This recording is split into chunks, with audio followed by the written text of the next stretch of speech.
Did I break it or did it work? It It looked looks like like it we're worked. good. Think it worked.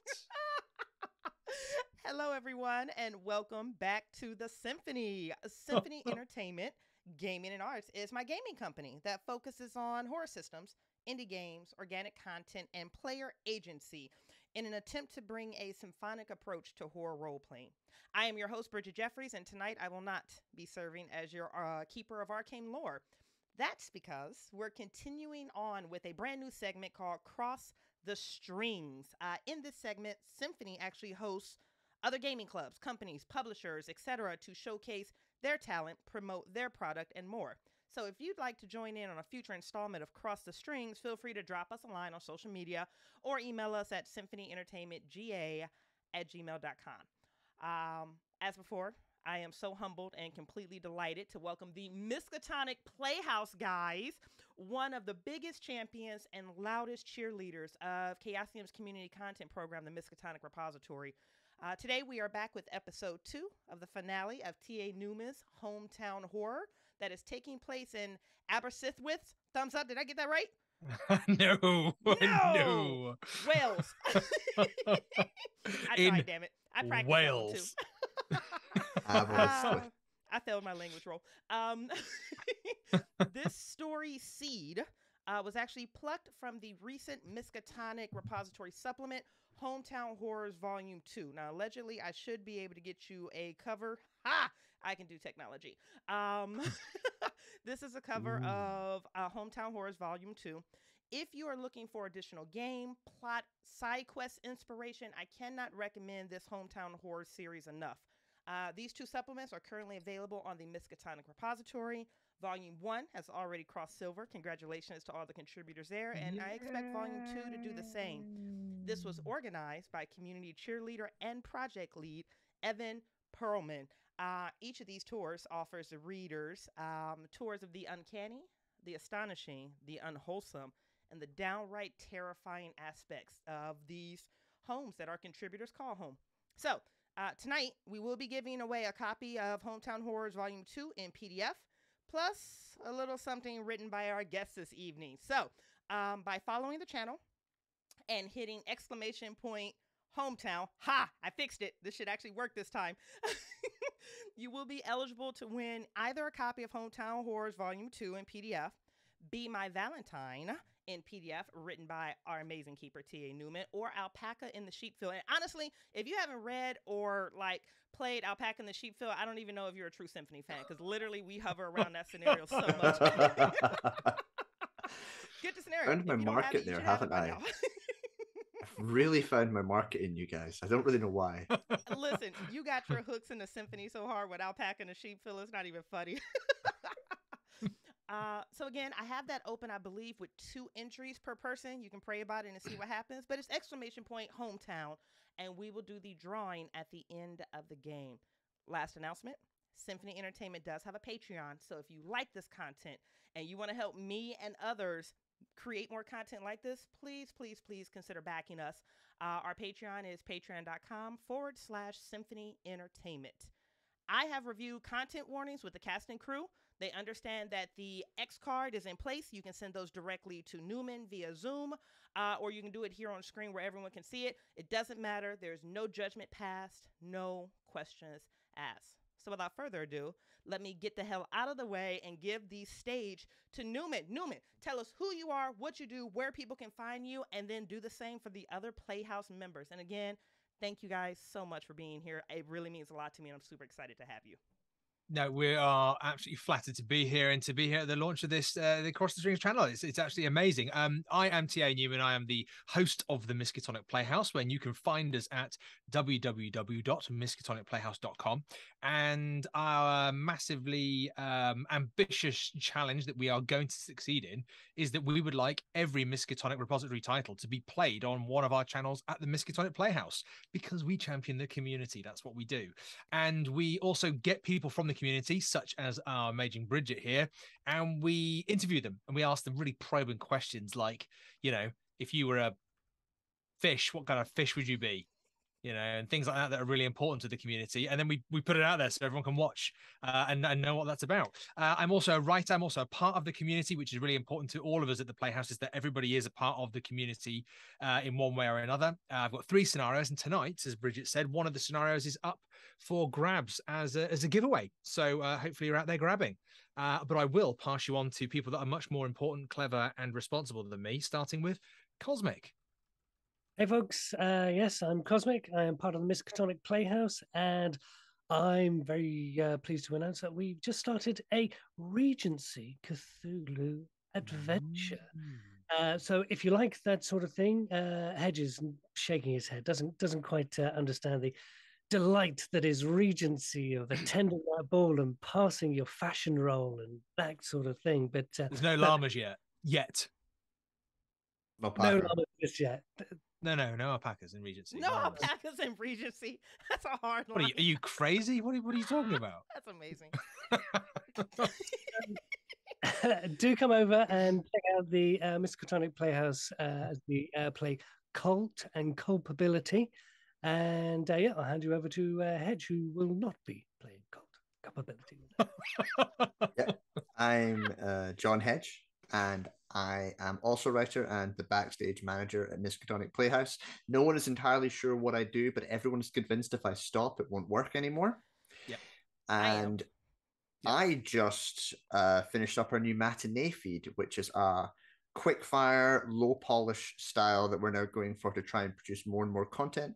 And we created our first matinee feed show is Saturday the 14th by Rena Henze, a friend of Symphony Entertainment. Mm-hmm. And we published it for Halloween. And you know what? It was really fun. It's such a great little adventure. It just hit Electrum. So Print and Demand is coming out, and they're doing a big rework of the insides as well, especially for that. Really good fun, and we're looking to do a lot more scenarios where we just record them and get them out there, so as many actual plays as possible. So that's what we do over at Miskatonic Playhouse. Sorry? How was that selected? We ran a competition for the Storytelling Collective. Thank you very much, Cosmic. Who regularly sponsor us, and we are delighted that they continue to support us and our work. And so Saturday the 14th and Antediluvians were our 2 gold winners, and they are both fantastic scenarios. Antediluvians is one of the secret scenarios on Miskatonic Repository. So if you are looking for something that no one else is really talking about right now, but is top quality, check out Antediluvians, but also check out Saturday the 14th. I like the way you say that. It's like when people say antibiotics rather than antibiotics. Antediluvians. I don't know if either of them's right, but I like the way you say it, Hedge. I like the way he says it too. I like the way you guys say most of the things you say, though. This Thirst Trap Central with the accents, but whatever. This is just the way I talk. I can't help this one. And listen, no, stop the accent now, Hedge. You can stop the accent. I've actually always been from England. I don't really understand. No, right, this is James how I Bond. normally talk, you know. He is in Regency. I knew it. We knew it. Just as a random aside, sorry to interrupt you, TA. I have listened to both episodes that are out of the Cults and Culpability. Let me tell you, I don't know what y'all did on the editing, on the cliffhanger at the end of episode 2, but I was out for a walk, and I literally stopped and put my headset on and looked around. You know what I'm talking about. You know the sound. I literally was like, what is happening? And I was like, I thought it was a neighbor. I thought it was the roofing company. So I rewound it and then kept walking. And it happened again. I was like, it's them. The Playhouse did this to me. So you had me looking a fool over on Wakefern Place. Thanks so much. Well, that magic is Cosmic doing his wonderfulness. 100%. Because even I keep at it, and even though I delivered that moment, I was driving to work, re-listening to it, and when that moment came on, genuinely, it was like a tore the headsets out, and I was looking around because there were some guys on a roof, and there was somebody else coming out of the garage. I was like, I'm in danger. Yeah. So thanks, Cosmic. Well done, Cosmic. Yeah, good work. Speaking of good work from Cosmic, or Gwynfer, shall we say, where we last left off, Gwynfer had found a book. That's right. It was a lovely book. It's nicely bound, packed. Looked as though somebody had spent a lot of time and effort pulling it all together to make sure it was fine. Wasn't that right? Absolutely. And it's the kind of book that you look at and you think, if someone was going to write down their secrets, this would be the book that they would write their secrets in. Well, that's But what it was more like, do you oh. remember, Gwyn, for what happened as you reached for the book? Well, I think didn't something get spilt on it or something? About 3 cups of tea That's Mhm. right. were knocked into the book as you were holding it. You tried to save the book, but you ended up grabbing it by the pages. And as you did, the pages were sopping wet. They began to rip and mush. And by the time you'd finished trying to save this book, it essentially was just a pile of paper mache, wet, soggy paper mache. Easy come, easy go. Yeah. Indeed. You found anything, indeed. Doc? Anything useful?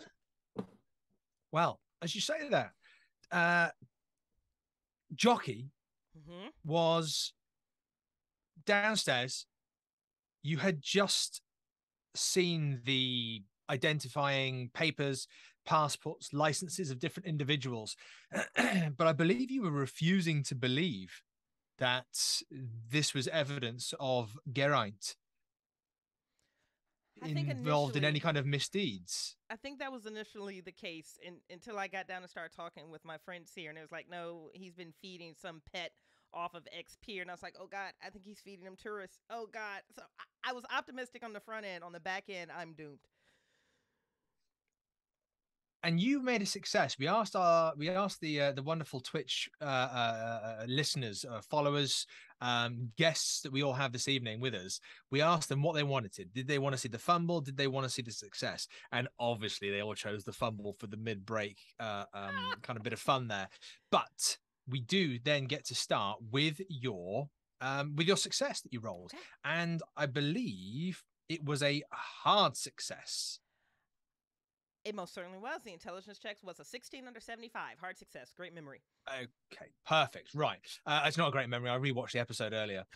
So, because I had to remember, obviously, what we were doing. Thanks for the So, review. I'll watch it again tomorrow. Thanks, So, put it on repeat in the background. you're standing in the living room. Remember, this isn't a big house. You're in the living room, which has the armchair, which is Geraint's chair. It has the fireplace. It has this small table kind of tucked into the corner, which was kind of where Geraint ate his dinner, sat down, anything, paperwork that needed doing, that's where he'd do it. There was the kitchen that Dee Dee had been in and made the cups of tea. And there was obviously the upstairs bedroom and things. So you're all standing in this very small lounge, very comfortable, almost very cottage-like, but in this terrace of houses. And Jockey, you looked at the table. Luckily, you're looking at a bit further away from where all the tea is spilt and spattered. But you saw amongst the papers, amongst the things, and you brought down the identification papers. Did you bring down the sketch that Geraint did as well? You showed the Yes. others, didn't you? I have that. You have that. Quite Yep. right. Thank you, Dee Dee. Jockey, you're looking at the table and you're moving some letters, some bills. They're all there. There's nothing late. There's nothing not paid and stuff. But there's a few bills there. There's a few bits and bobs. There's a rental thing there for some diving equipment that is relatively standard for Geraint. But with your success, you see in those papers, you recognize in those papers, something stands out. And it is a map, which is not unheard of. But you can see there's some annotated marks on it. Could I ask you for handout 4, please? Absolutely. This is modern. Yes. Okay. Should be en route. Bingo. You find that you are looking at a map of the surrounding area. I'm going to be quiet for a minute, Jockey, and let you look at it, maybe tell us your thoughts on it as you look at it in live thought process. But I don't know if Dee Dee or Gwynfor are looking over your shoulder. That's completely up to them. Can't see a thing, unfortunately. Is it in roll 20? She'd open it up so everyone can Oh, see apologies, Hedge. 1 second. I was looking at the Twitch stream, getting carried away with Twitch. it. There's so many things open. You're fine. I do it all the time. Twitch is just so beautiful. It's so It is just really, really, beautiful. really cool. There we go. So there you go. Ooh. For the players, not just for the viewers, there is the map. with annotations. Fellas, Tell I you might what. have a lead on where his pet is, and then she's just gonna start like fumbling through some of the reading. Did they sink? Were they? I can't make out his handwriting. What was left behind? And she's just gonna like spread this out on the table, so the entire team can look at it. Thought the monster was under the pier. Well, it's probably drifted inshore. Didn't in the letter he wrote, here it is. Look, the letter here says the prison beneath the pier. Aye, it's right here. Aye, there you go. We at least need to start there. Well, if it is under Aberystwyth Pier, that's going to be a good place to start, and then maybe we can head out to these question mark places that he's put down there. This is where the land would have been. So, all The right. islands. It says islands. Right. There's land. Right. Well, I couldn't really read Gennon's handwriting. When he sent me a Christmas card, I could never figure out who it was. Probably a bit too shallow around there. Glannymore Bay and right. Well, what do you reckon, Jock? Do you think be okay out there? I don't know what's okay and what's not anymore. Lucky. Oh, get on.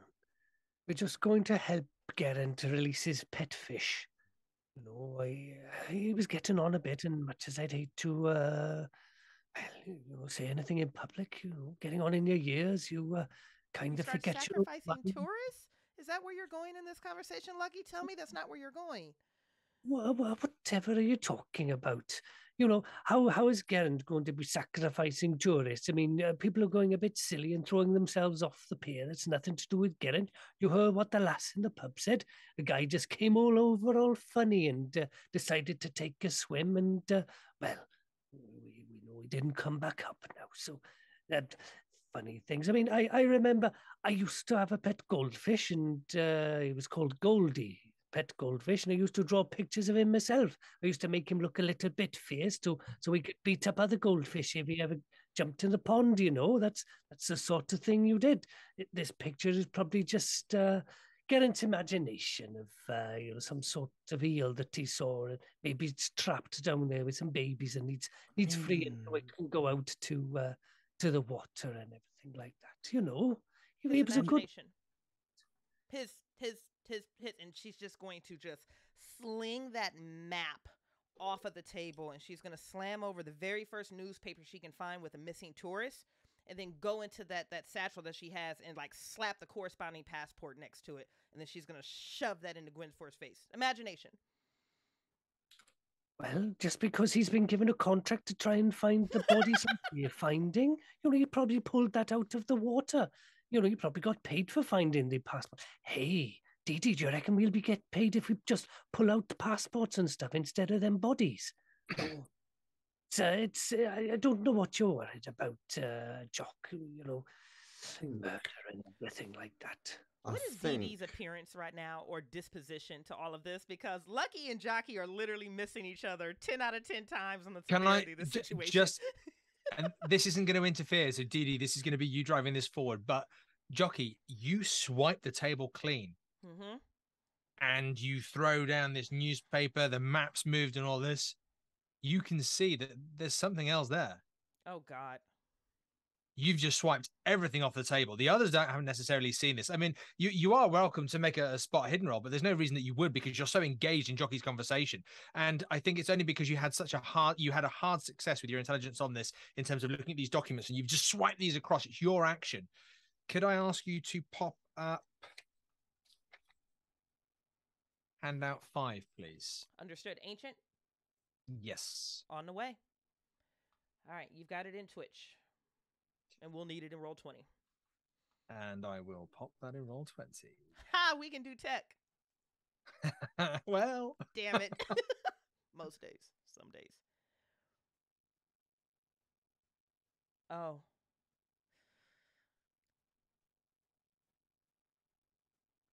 This is getting worse.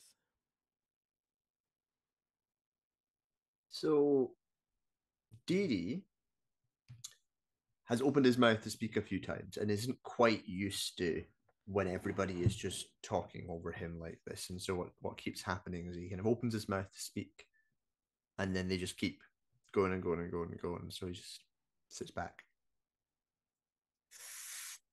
smokes, lights up his cigarette,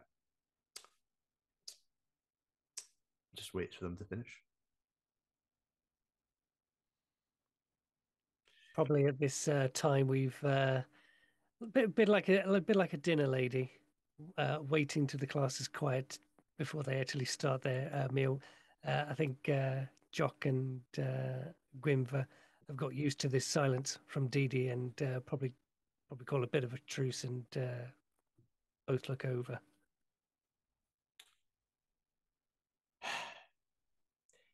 It's not looking good. Way I see it, he's definitely up to something, or he was. Not sure what this Keres is, but it doesn't sound safe.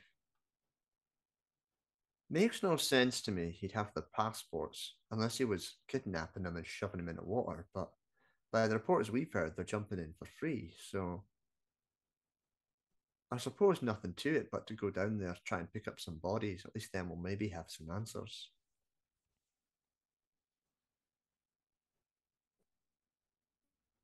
Sounds about right. You know, if you're feeling a bit unsafe, Jock, you could always take we got that old sharpened boat hook you might want to take down. I mean, you can stay on the surface if you like, and we'll go down. Oh, fuck you. I'm going down with you. I've goodness gracious, Oh, the language from Jockey in 1920s. language coming from a lady. From a Goodness, lady. They didn't have swear words in the 1920s. Are you mad? She's ahead of her time. That's all it is. Just love it. Terrible! You nearly made me forget my accent. So what's this in here? These maps. Oh, what are you looking at? I haven't seen that. Where are you looking? Well, we got this more modern one here, which is showing us as having two islands I've never heard of. But then these old maps. What's this? Is that meant to be Wales? What are you? All right, I see. Well, that's a bit daft, writing it in blue. I can hardly read that.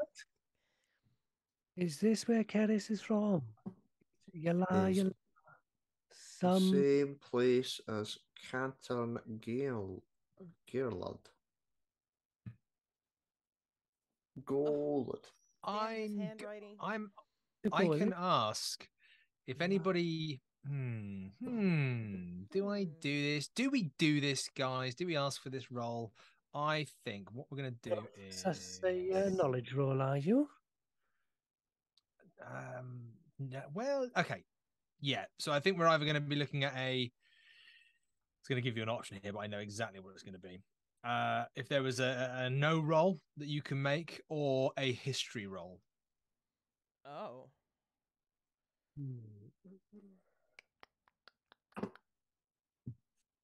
With a history of 5, I think Gwynfer's probably going to go for the knowledge roll. If you okay.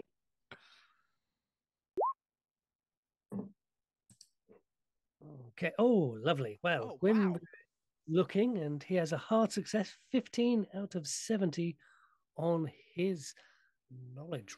Nice roll, Cosmic.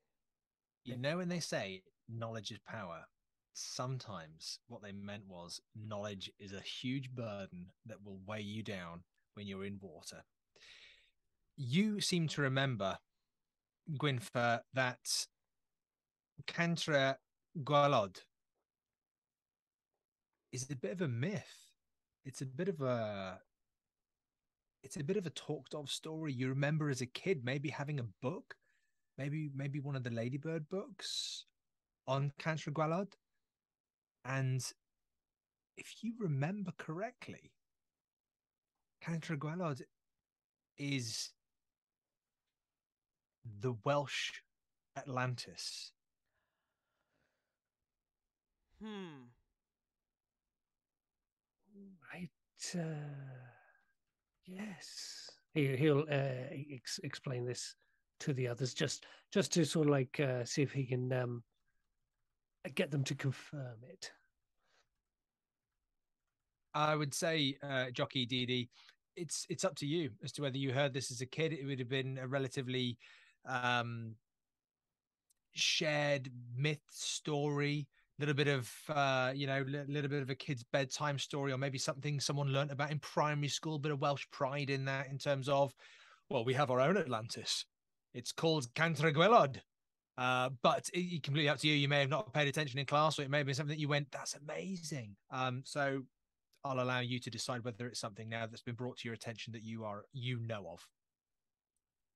Yeah, I think it's one of the great secrets the Rotary Club likes to try and keep from everyone in some degree, is that they have some evidence that Cantreguelad existed at some point. But actually it's complete rubbish. But the Rotary Club has this thing which is like, yes, no, we know things. Oh yes, we have secrets. Okay, ideal. So when it's mentioned, there is a recognition between you. You are seeing it written down in Geraint's hand. So it's not just a primary teacher talking about it, or someone at the Rotary Club going, hey, yeah, come on, Cantreguelod, yeah? Between you and I. Geraint wrote this down on this map, on this ancient map, circling two land masses. I know there. That aren't there. Yellow. They're not there. Well, this is a turn up for the books all this time, and Geraint's only gonna got a map of it. It's going to be a fun trip tomorrow to see if we can find any of these land masses. Have you ever seen anything like this, DD, Jock? I mean, you know these waters as much as I do. It's you don't normally dive at that point. I guess we could. Nothing to stop us. I'd start at the pier, but We'll start to work our way out, and if we can find Cantreguelad, I'm no complaining. It's probably treasured in there.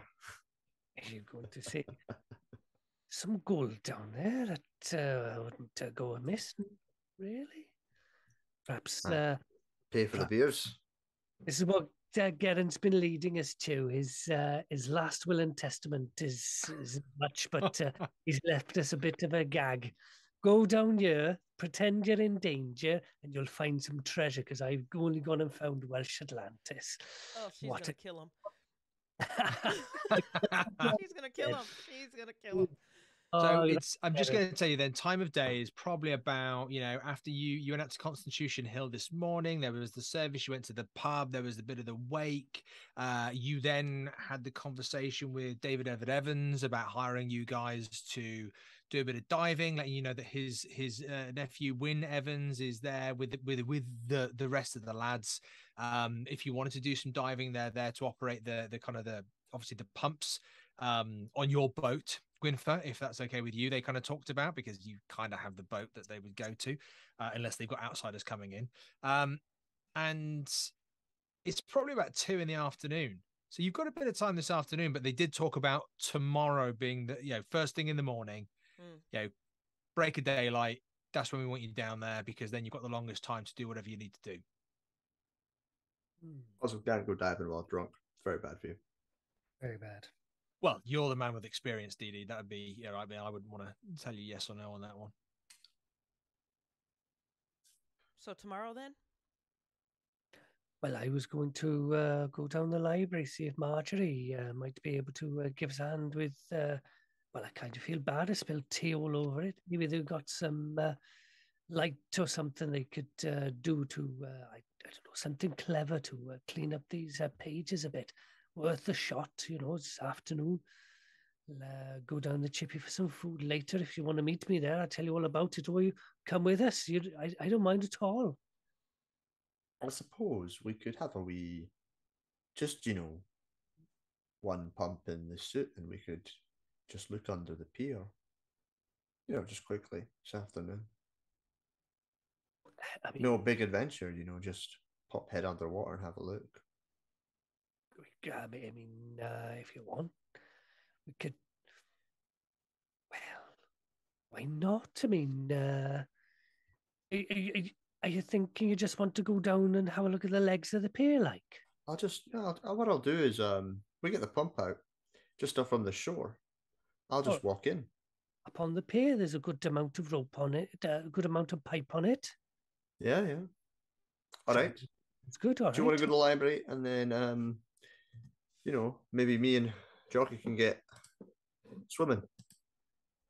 Well, okay then. If you're sure, I mean, I don't mind coming with you if you want to. I mean, I could just drop the pages off and see what Marjorie could do with it and come with No, you. lucky.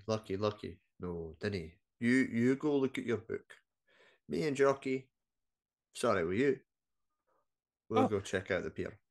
Oh, I don't mind at all. I rather like Marjorie's company, to be honest. And so if that's all right with you. Dee gives you one hell of a wink. Obvious. Well, okay then. I'll see you folks down at the pier then. Aye. Bring a chippy. Say it again. So, I'll bring the Aye. fish for you. Well, Gwynfer, if you're heading off to the library, we'll probably go with you first, if that's okay.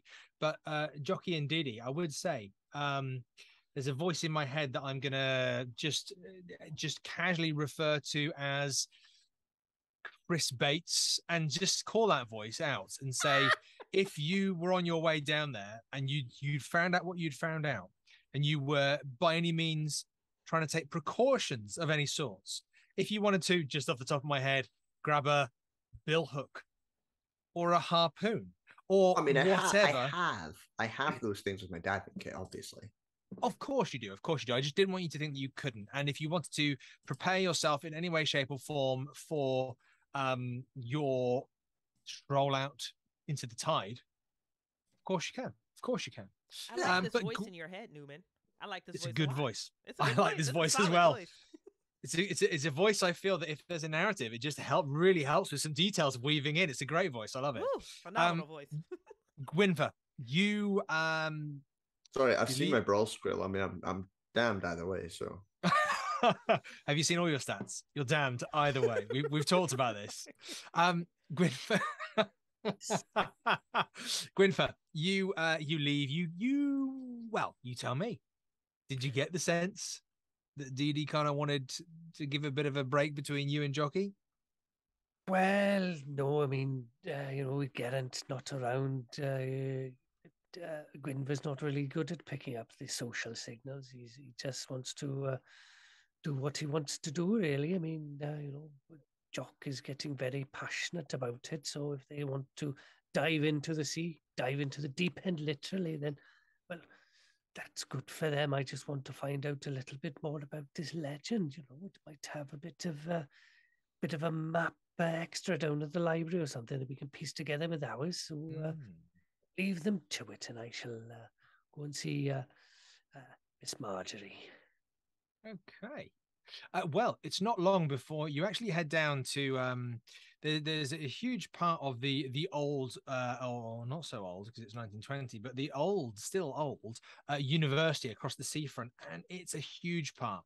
That there are plans to kind of maybe build more part of a modern university up towards the top of Aberystwyth, more inland, but still, looking down over the town. But you go to the old halls, and they are, I have to say, as you know, they're quite beautiful.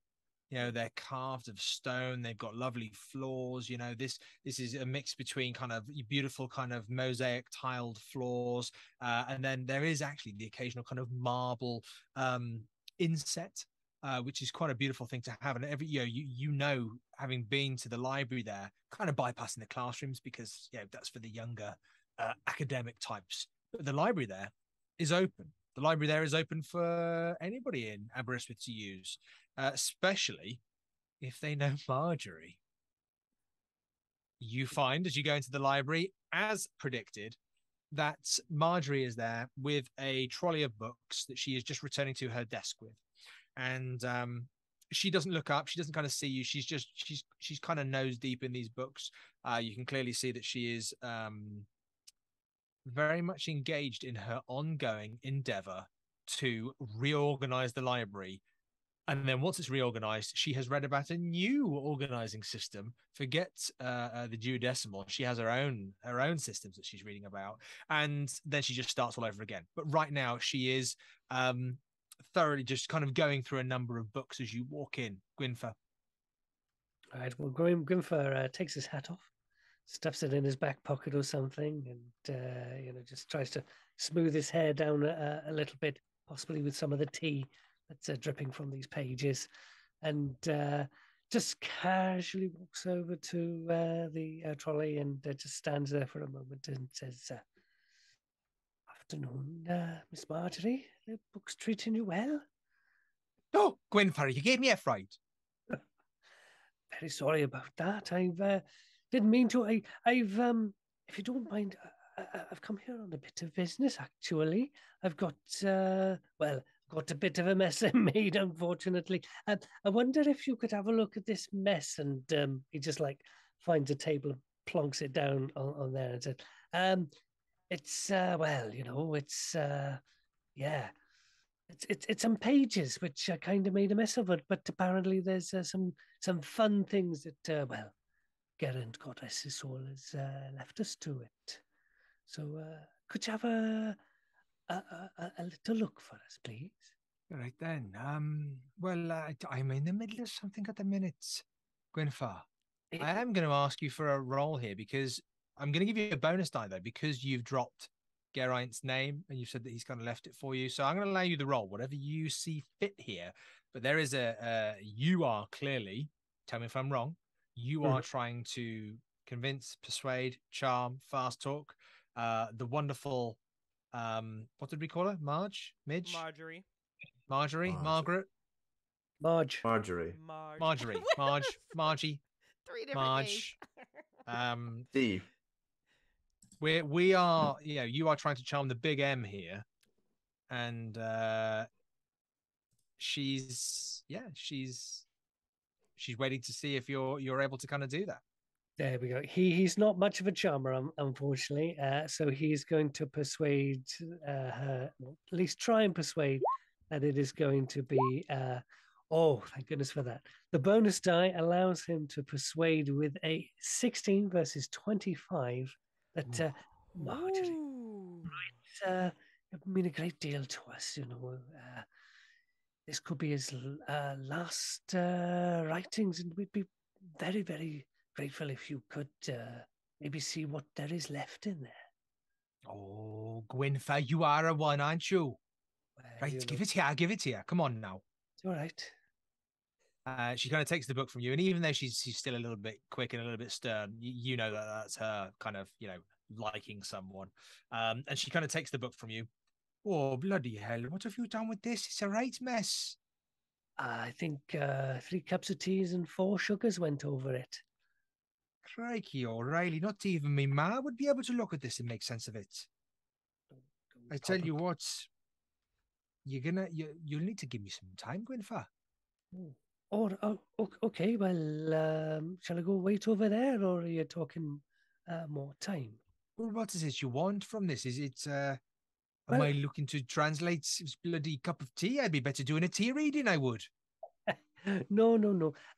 Geraint was, we don't really know. That's why we need to translate it a little bit, find out what quite he was talking about, because he was making some really good notes, apparently. Or, well, at least it looked as though he was.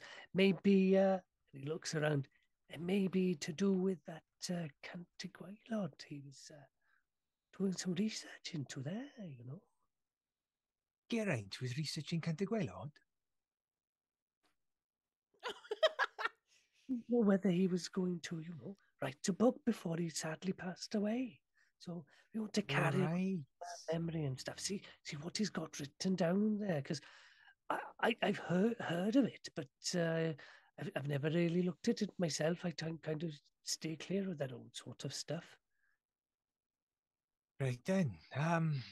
Okay. Well, are you going to stick around then, Gwynfor? Do you want Well, me to work pretty quick on this, or have I got a couple of days? Sure. Oh no. Well, if you could get something for us this afternoon, I mean, I don't mind giving you a hand. You know, I do like watching you work. I mean, I do like. Oh, Gwynfor, you are a cheeky one, aren't you? Well, I tell you what, Gwynfor Lockhurst, if your mom could hear you now. well, that would be some very good hearing because she's. Oh, you absolute charming bugger, you. Right, you get yourself off. Come and see me in an hour. Yes, miss. Thank you, miss. I'll see you about an hour or so. You know, I think they call that a thirst trap, Gwynfor. You need to bloody wash yourself with that. Why on earth would anybody? Unarmed lady like me standing here in the library. This isn't Regency, you know. Swoon. Swoon. Right, give me an hour. Would you, Right. Gwynfor? Honestly, I can't do all this attention. It's a bit much for me. I'm bloody flushing, I am. Do you want to travel? I am going down the chippy. Chips and gravy, please. Right. He beats a retreat. And you beat your retreat, and she kind of leaves the books on the trolley where they are. She immediately kind of takes your book, your tea-sodden book, to her desk, and you can see that she starts getting out, literally from nowhere, starts getting tea towels out and starts dabbing the book as if she just kind of naturally had them about her person, which is exactly what Marge would do. I think in any time setting or scenario. Let's go over to Didi and Jockey. You're leaving Geraint's house. Tell me, what are you doing? Where are you going? We go and we get the diving gear, which is on the back of the boat or maybe being stored nearby. And we head down to the pier. It's pretty heavy to carry, so we kind of maybe the two of us sort of carry it down, and I think we're under the pier, we're on the beach.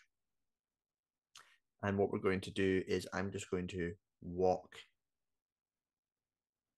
into the water, get deep enough that I can sort of see what's going on in the pier, and make sure I just see if there's anything there. We're not going for that deep dive right now. I'm not going to go down to the far end or go like 20 meters underwater. Really, we're just sort of checking to see if there's a giant eel trapped underneath the pier. Okay, just as you're approaching the pier, then before you've got your equipment, you've got your gear, you're there loading up to the side of the pier, obviously not blocking the natural kind of treadway through. It is one of the biggest tourist attractions. Obviously, further up, the Aberystwyth coastline is another pier, which has the kind of the basics of a bit of an amusement arcade. But you on this particular pier, the one with the beautiful kind of glass dome, the bubble essentially that people call it. I'm going to ask you both for a spot hidden roll. You're getting your gear out, you're on the road there, which is right onto the pier. You're looking at taking it down under the pier, and you've got an opportunity to kind of see what's going on a little bit. I am paying no attention. I'm busy prepping my gear. With a 90 over 25, she is thinking about dead tourists. I do want to say retroactively, one thing she would have done is make sure that everything stayed in his house. And I know you said when we approached it the first time, the door was unlocked because that was a thing here.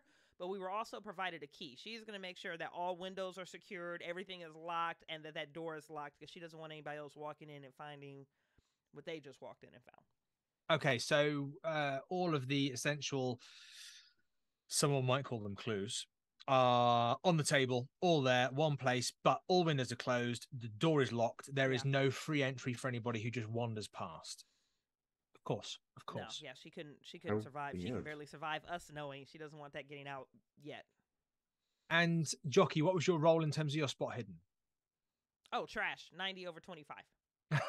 Right. You guys don't notice anything. You're too busy focused on the job. You're too busy focused on, you're going to get the suit out. It takes a bit of time to get the suit on as well, the actual diving suit, with the the kind of the weighted leads there. It probably takes about 40 minutes to actually get the actual suit on, to get the weighted chest plate on, which then weights down the suit and forms a seal, to then get the helmet on top of that, which again adds a sense of pressure and weight, and again forms it's a seal of sorts. Gloves on that are tied and strapped, and there are also lead kind of weighted boots as well. So on land, and Didi, are you going in with Jockey using a pump, or have you got Win and the boys here and you both going in? No, it's just me. It's just Jockey's on the going, pump. Yeah, she'll stand on. This is you're not very going much. far, right? You're just going beneath. I am. The degree to which I am not going deep into the water here is very high. Okay, I like this. I like this a lot. I'm going to ask for just one thing. Then I'm going to make an assumption, and please tell me if I'm wrong. You've driven the car here. The van, let's say the flatbed van, you've pulled it back, you've got the pump on there. This is equipment that you would have access to, what with the Rotary Club and everything else kind of going on here. So you've got access to this. It's no far stretch to say that you've got this. Big deal in the Rotary Club. Oh yeah, indeed. Well, you're very useful, Didi. You specifically. I mean, all three of you are useful, but you are useful because of your, you tend to be the diver that they go to. So you've backed up the truck right, almost on edge with the start of the pier, so that you can walk into the water off the beach, and kind of go as far as you need to. Really, I think that's fair. Aye.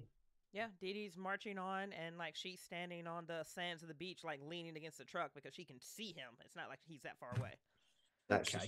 She needs to do the pump. Yeah, you got to start doing the pump there to make sure it's got to be a regular sense of oxygen being provided through the pump. It's literally a loop that's going through there. But as Didi mentioned earlier, you shouldn't really go diving after a few drinks. Oh, God. But you are going diving after a few drinks. Some of us would call it, I mean, not me, but some of us, Didi, would call it double fisting. When you've had a lager and you've had, what was it, a whiskey? And a whiskey. You got those two there? There you go. There you go. I'm afraid I'm not quite as holding the reins as you with my white wine. But I'm going to ask each of you. Oh, wow. Well, that's just showing off. I don't even want to show my bottle. Constitution roll. From both of you, please. There's a lot going on.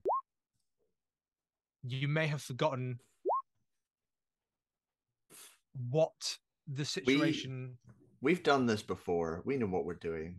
Go on. What's your rolls?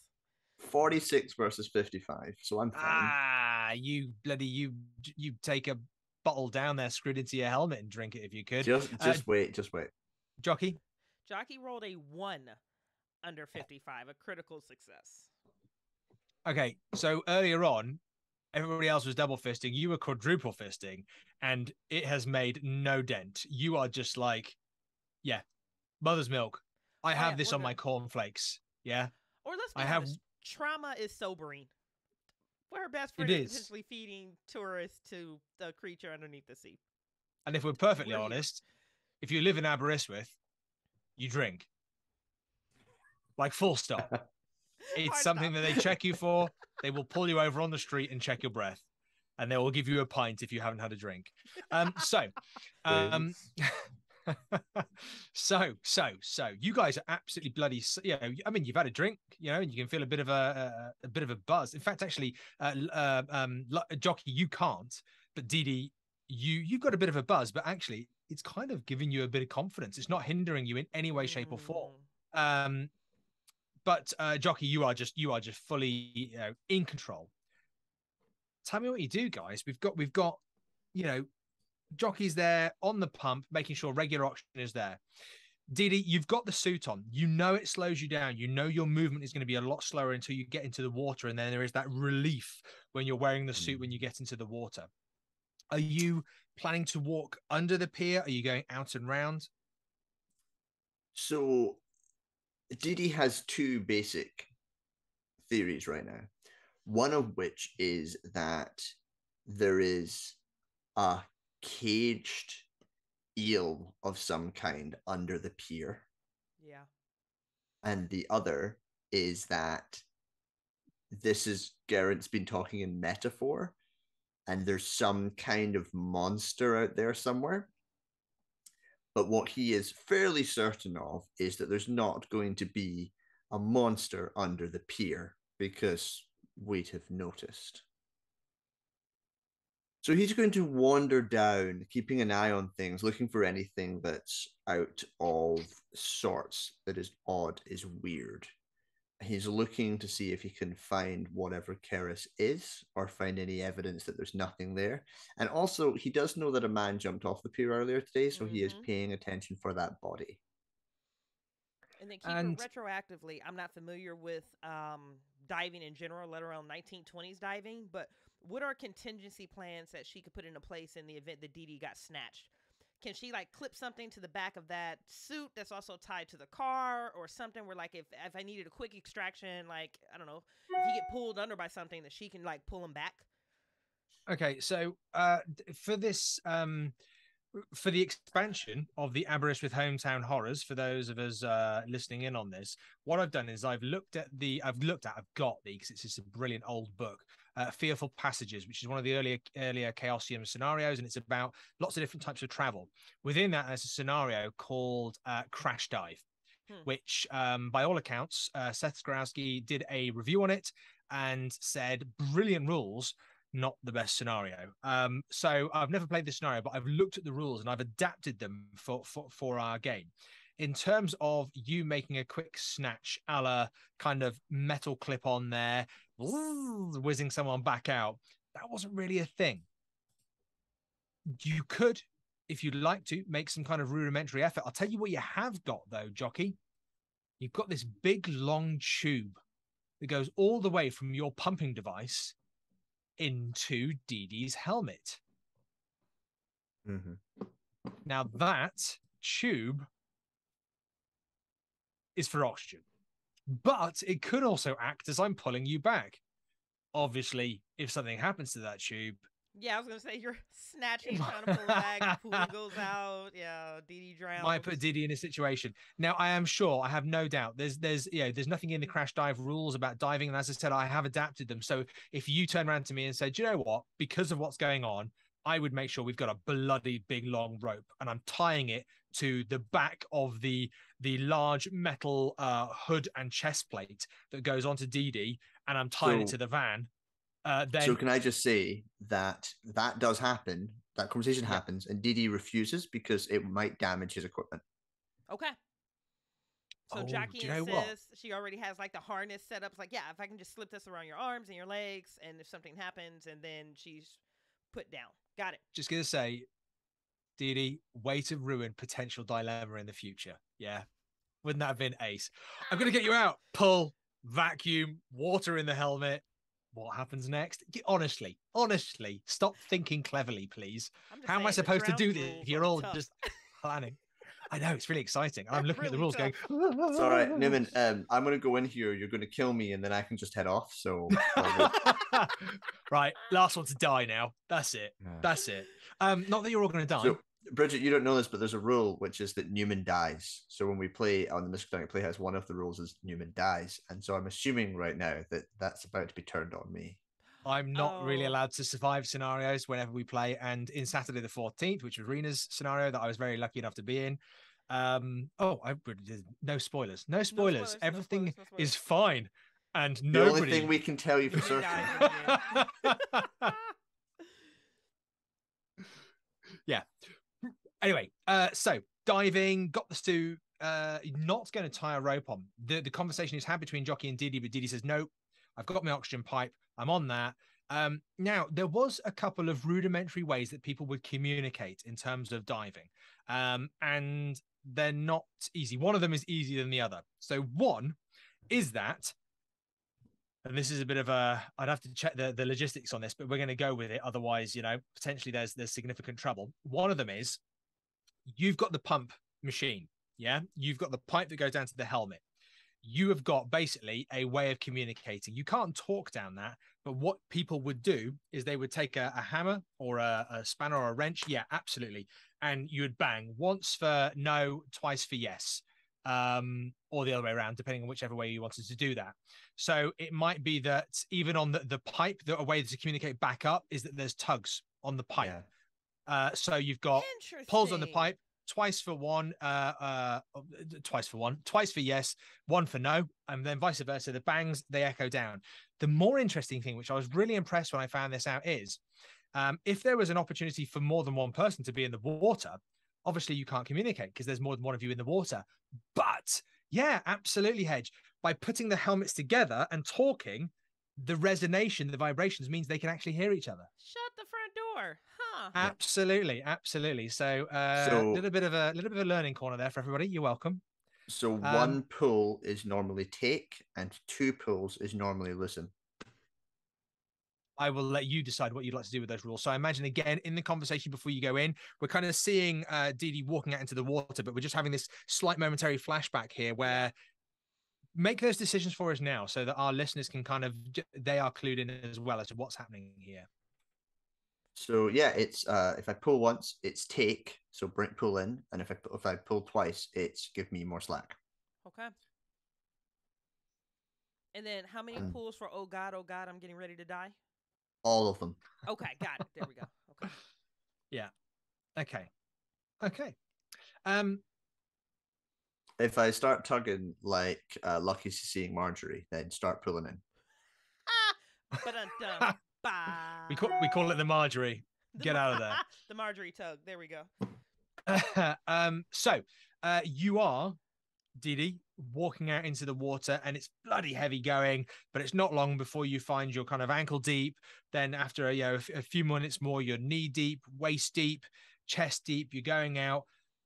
Jockey, you're watching this, and you're seeing this kind of labored walk, but you're seeing this very almost mechanical robot walk. It's the prepared way to do it. And then you find yourself seeing Dee Dee disappear into the water. Okay. If she were the praying sort, she'd send one up for Dee Dee right now, but she is not. Oh, okay. Dee Dee, we'll stick with you for a second here, just as you go into the water. I'm assuming you've gone out parallel to the pier, or have you kind of snuck straight into the pier and gone in between? Parallel. So tell me what you'd like to do then, please, Dee Dee. You're walking out into the water parallel to the pier. Yeah, so Dee Dee is going to go in until fully submerged and a couple of meters down. So we're expecting, I'm not quite sure how deep Aberystwyth is, but I'm not assuming that I'm going particularly far out. It does drop off quite far. There is a bit of a tradition of jumping off the end of the pier, and it's as much as jumping off a pier is never a safe thing to do. Safety warning, people at home. But I've done it so many times. Yeah, likewise. It's actually quite a safe thing to do because the Aberystwyth Pier does, the sandbank drops off quite quickly, and it's why you get sometimes a little bit of nice surf off there because there's a big kind of drop off as you come in. Yeah. So I'm kind of getting to the drop off, and as long as it's not too steep that I can't get down and up it safely, I will sort of get to it, and I'm just going to look over and see what I see. Okay, so I'm going to ask you for 2 rolls. I'm going to ask you one for a dexterity roll. Now, this isn't necessarily like a fail and there is a bad thing. It's more of just judging how well you get down this little sandbank. And then I'm going to ask you for a spot hidden, please. Okay. So I failed my dexterity by 2 points. But I do have 60 luck. So do you mind if I spend 2 luck? Not at all. If there was one stat I gave you, it was luck. Yes. Okay, cool. And then you also wanted a spot hidden. Yes, please. And I failed my spot hidden with a 68 versus 50. I'd quite like to push that roll. 60 points of luck. Okay, you're going to push the roll. Yeah. Okay, so what I'm going to ask you to do then is, in terms of your dexterity, this actually helps you in this situation. And what I'll do, Oh, shall I do this? Am I bending the rules? Yeah, let's bend the bloody rules. Why not? So Keep what we're up. going to do is we're going to give you a bonus die on this pushed roll, which is unheard of. And people are cringing at home, but you know what? Cringe away. Let them grumble. Run the game yeah. you want to run. Absolutely. Yeah. Take that, rules It's lawyers. your game. Run the game you want to run. So, I was about to quote some D&D rules then, just for fun, just to see what people would do, but I just thought that'd be really bad. So you can I potentially explain how I push the roll? Please, thank you. So what happens is the sandbank is actually a little bit too steep for me to get up and down safely. And so as I kind of hit this steep bit as it heads down, I decide to just go for it. And I step out and I drop down to get a better view of what's going on. Let's push that roll with a bonus die. Okay. That's an 8 versus 50. Ooh, I was so stressed out for you, Hedge. Okay. You botched that first one. My first roll was a 78 versus 50, but the push roll got me to an 8. Okay. And I think that is the benefit of offering people a bonus die on a pushed roll. Is that they don't just die straight away. No. So Didi, you step off this bank, and as you float down, you feel the weight of the suit actually. As soon as you step off, because you've been walking on the seabed for a few steps there, as soon as you step off, you feel the weight. It's familiar to you. You've done this lots. You know this drop off because this is ABBA. Yeah, this is your pier, this is your ground. And as you kind of step off and you float to the bottom, your feet touch the ground and you almost hear that thump resonate from within you. And you look at the seabed, you see that there's a plume of sand around your feet, not too high because we're a bit lower here, so it doesn't kind of push too high up.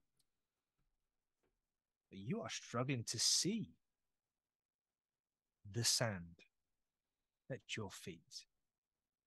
You just see hundreds and hundreds and hundreds of fish skeletons, different types of sizes, lengths, curvatures, facial structures, tails, fins.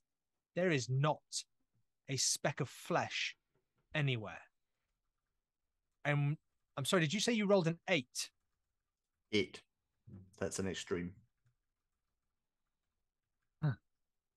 You recognize now that the fish skeletons, they radiate out. And what you begin to see is, as they radiate out, there is a central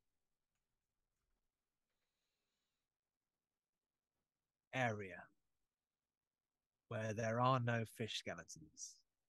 It's just jagged rocks and a drop. It looks like that there is a drop. But these fish skeletons almost emanate out from that cavernous, jagged entrance.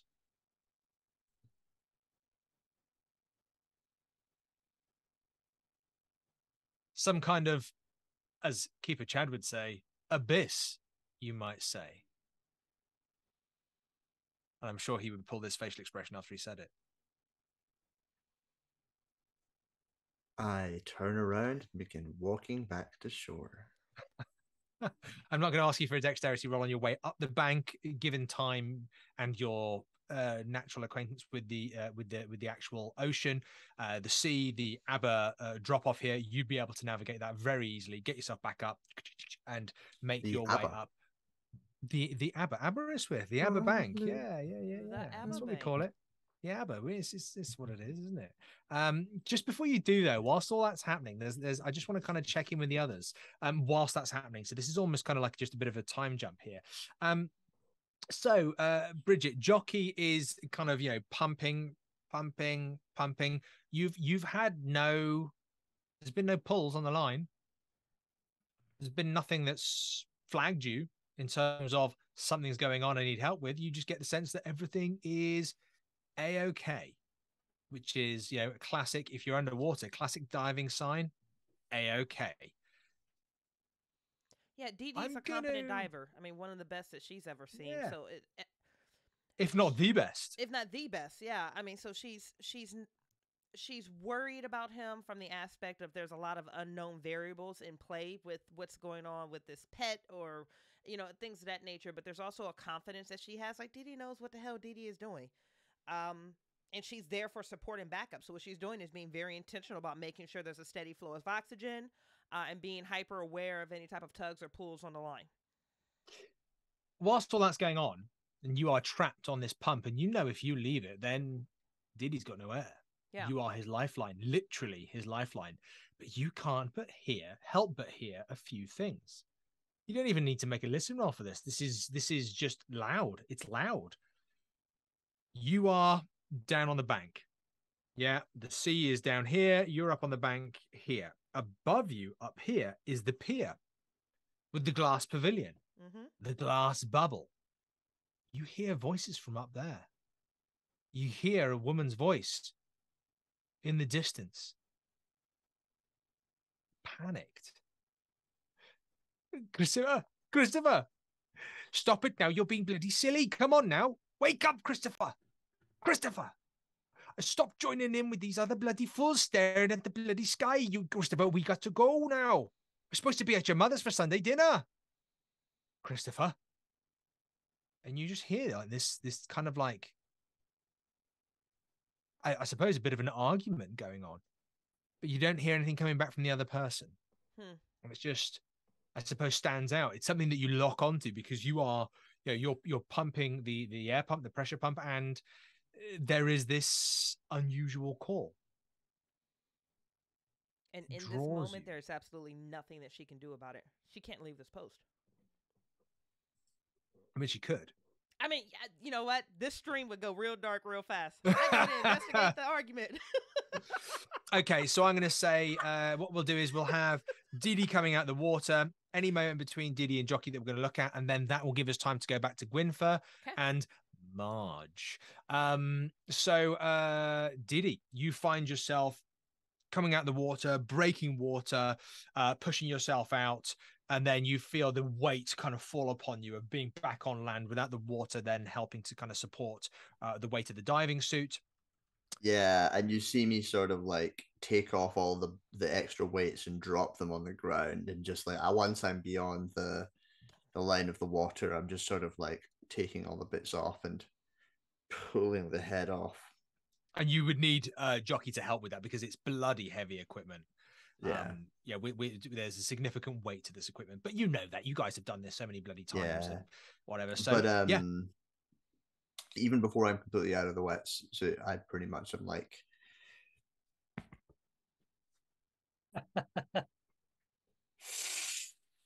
you're letting Jockey do the rest of the suit while you have a smoke. What Jockey fucking hates. Like at some point, she's probably just gonna intentionally like bat his hand because he does it every time, and it irritates her every time.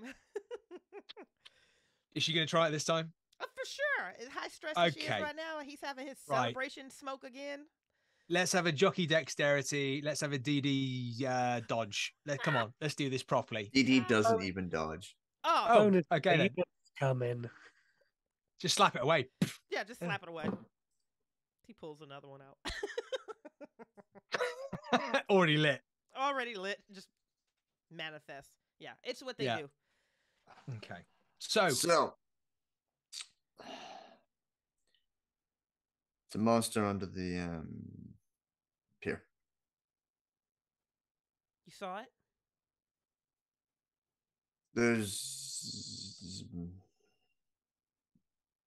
There's a real fucking monster under the pier. So you didn't see it?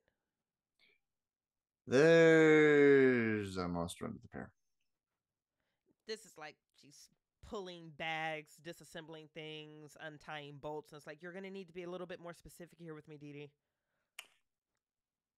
Yep.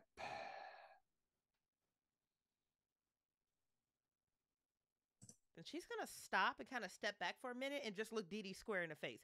She knows Dee Dee is not quiet, but reserved and very patient and very calculating. But this Dee Dee is a different Dee Dee that she's seen. So she's just going to take a step back and try to take in what it is that she's experiencing off of Alex at this moment. Yeah. So, there's skeletons down there. A lot of them. They're all fish mostly, but there's a pit. And down that pit, I'll tell you, there's something. We might want to check out those islands. See what Lockie's up to. But I'm not going down there without some backup, I'll tell you that much.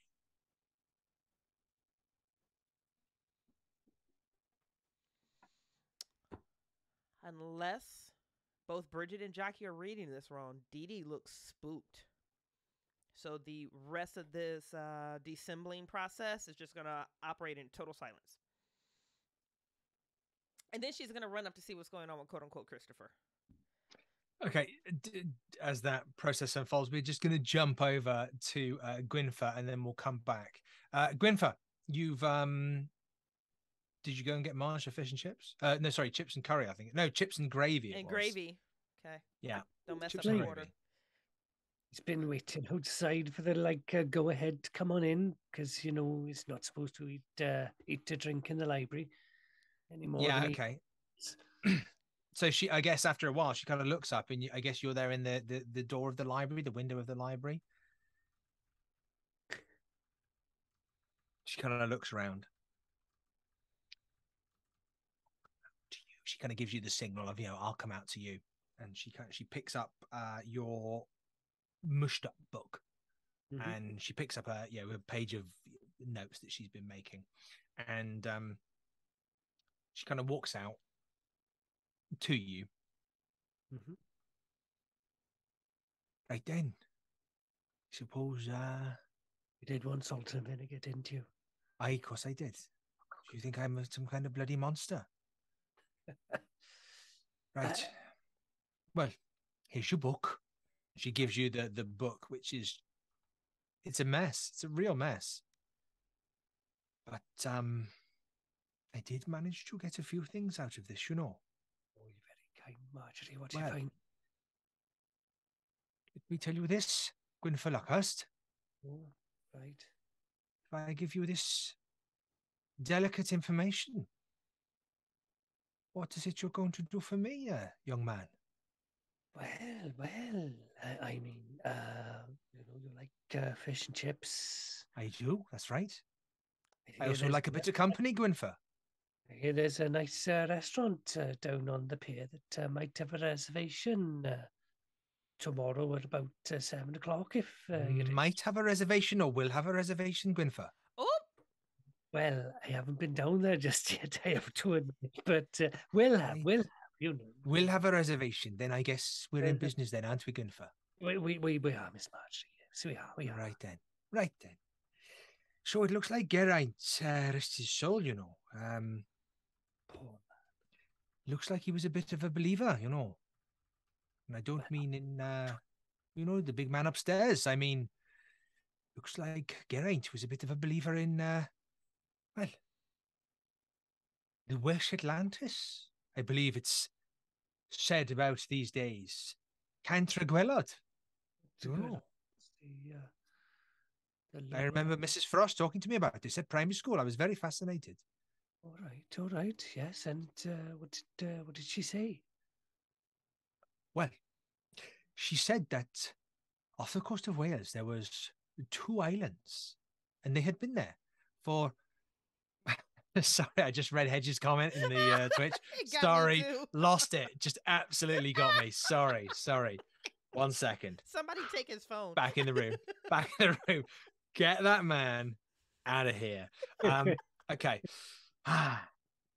Mrs. Frost, she was very, very passionate about this, and she would talk about the 2 islands off of Aberystwyth, But she was very insistent. She said, and this was not part of the syllabus, but she would say that her grandmother said that in times gone by, that they would have had visitors, you know. Not people, I'll have you know, Tourists. Gwynfer. No, no, no, no. Visitors from the islands, you know. And they weren't people, they were, I don't know how to say it, they were almost monsters like. How do you mean monsters? You know, Well, they were. exactly. That's not nice to talk to visitors, calling them monsters. No, no, no. This isn't like our normal tourists, which are monsters. No, this is like, I Bringing mean, them they up. were, well, my, you know, Mrs. Frost, you know, she would say that her grandmother would talk about them as like fish people, you know. Fish people. People like, that are a bit fishy, you know. Right. Gills and that. People from the waters, people who lived under sea. She said it's the only way that Atlantis or Cantragwellod would be able to, you know, survive underwater. She said that, there used to be people there, but because of the way that, you know what, they worshipped there, or they symbolized, you know, when there's something happened and the islands were took down into the water. Right. Probably around the time of the flood when the Lord our God got rid of all the sinners on the earth. Sometime around then. Or Oh, don't give me that bloody nonsense now, Gwynfer. well, you know. What? I mean, did Mrs. Frost put much belief in this sort of thing? I mean, we're talking Well- fish people from the oceans. So this is what I'm saying here. Now listen, Gwynfer, and you listen good, young man. Yes, Miss Murray. This isn't here about fish people from these mysterious islands. I mean, there is mention of it here, but Geraint seems to have written here about a giant one. He says in his notes, and what I can pick out, and there's words that are missing here, but he talks about tunnels in the, you know, in the ocean, you know, leading to where these things are, and he talks about, you know, a very, very old one, and because it's so bloody old, it's so bloody big. I mean, that's all I can bloody make out here. Like a pike in a lake that's been there so long, it's grown really big. That's exactly right, Gwynfer. You know, he talks about the fact that it's lived so long, it's gotten so big. There's no limit to how big it can get, and I don't know if he's writing for children here or if he's writing for. It is just his book that we found. Perhaps it is a history book he wanted to pass on to us all about what he discovered and everything like that. Because you know, what if I were to say that perhaps he actually knew where well, you know, this place was. Oh, Gwynfer, shush now. Don't be silly bugger. Now, what's he saying here, and this is the last thing I've got to tell you, is that he's talking about this bloody big thing. Right. But he's saying the only way it can get, you know, to the size it can get, you know, if it's this thing, you know, growing, is obviously if it is, you know, feeding it. Well, as he talks about like survival in here, and you know, there's a bit of Darwinism in here about habitats, and you know, it's all a bit broken up. I've taken a bit of my own, you know, knowledge here. He's talking about the habitats, eating, and if there's like a boon of food, how that can affect the animal. But that's about it, I'm afraid, Gwynfer. But I believe, Gwynfer, that is enough to get me a dinner out tomorrow, is it not? Certainly is, Miss Marjorie. Maybe even a little bit of dessert. You know, you have been. Oh, Gwynfer. Don't suppose there's any mention of treasure in there, is there? You know, if these people have. I mean, there's the talk of, you know, Cantragwellods, you know, and Yeah. I mean, there's mention there that, you know, what would it been? Atlantis. That there's many treasures there, which, you know, I mean, I hate to tell you, Gwynfer, it doesn't say about you know, financial treasure. It talks about knowledge and power, and you know, there's academics there. I'd be very interested in me reading more about Cantragwynfield now. It's not something I've read much about. No, I can't say that I'd heard much about it today, but well, thank you very much. Here's your dinner, and Oh, thank you. I'll go down and make that reservation straight away for us. And I do Aye. very much appreciate it. I'll see you again. And Gwynfer's actually going to lean in and give a little peck on the cheek. Oh, Gwynfer, we'll see how much you appreciate it tomorrow night, shall we? Up. We shall, Miss Marjorie. And he scurries away, not quite getting the last remark, but scurry away nonetheless. Okay, so this is the first time I've ever flirted with Cosmic. I'm just going to put that out there. I want you It to know will- I enjoyed it immensely. It will not be the last. I'm going to put that out there as well. It will not be the last. Okay, so Cosmic, so on that, you get the information that you get, and this hasn't taken a huge amount of time. Yeah, you've gone and got the fish and chips and the gravy. You've come back with it. It hasn't taken the same amount of time as putting on a diving suit, going into the water, down the bank, in the water, back up the bank, back up there. So I'm going to say that purely for a wonderful narrative's sake, that you are able to get yourself back, and you know these guys are going to be at the pier. You end up getting to the kind of the mouth of the pier, and you can kind of see Jockey off to the side. But I'm going to ask you for a spot hidden as you get there. Okay, let me see if we can do this. Or if he's going to shout, Christopher, listen to your mother. That is the success. 26 versus 45 on him. Win this Nice. spot. So, did you come back with fish and chips or anything else? Have you just got the notes from Marge? What else? Have you got anything else? Yeah, I mean, he went to the chippy, gave her the hers, and then he's taken his 3 portions of chips in the book back down to the pier. He's probably sitting there already munching his a little bit because he's getting a bit peckish, just trying to keep the others warm. Brilliant. So you carry in the chips. Obviously, you've got the stack there. You got the pile. You see Jockey. You see Jockey leave the pumping station and kind of walk around the side. And it's not long before you kind of see Dee Dee walking up, and then Jockey is helping Dee Dee take off the diving equipment while Dee Dee pulls out a cigarette, almost as if magic were a real thing, and pulled it from nowhere, begin taking a take on a cigarette. But as you do, and you walk towards them with the chips in your hand, you hear that same, Christopher, what are you doing? Stop bloody daydreaming. What are you doing standing up there like the other silly buggers? Come on now, we're supposed to be going off for Sunday dinner now.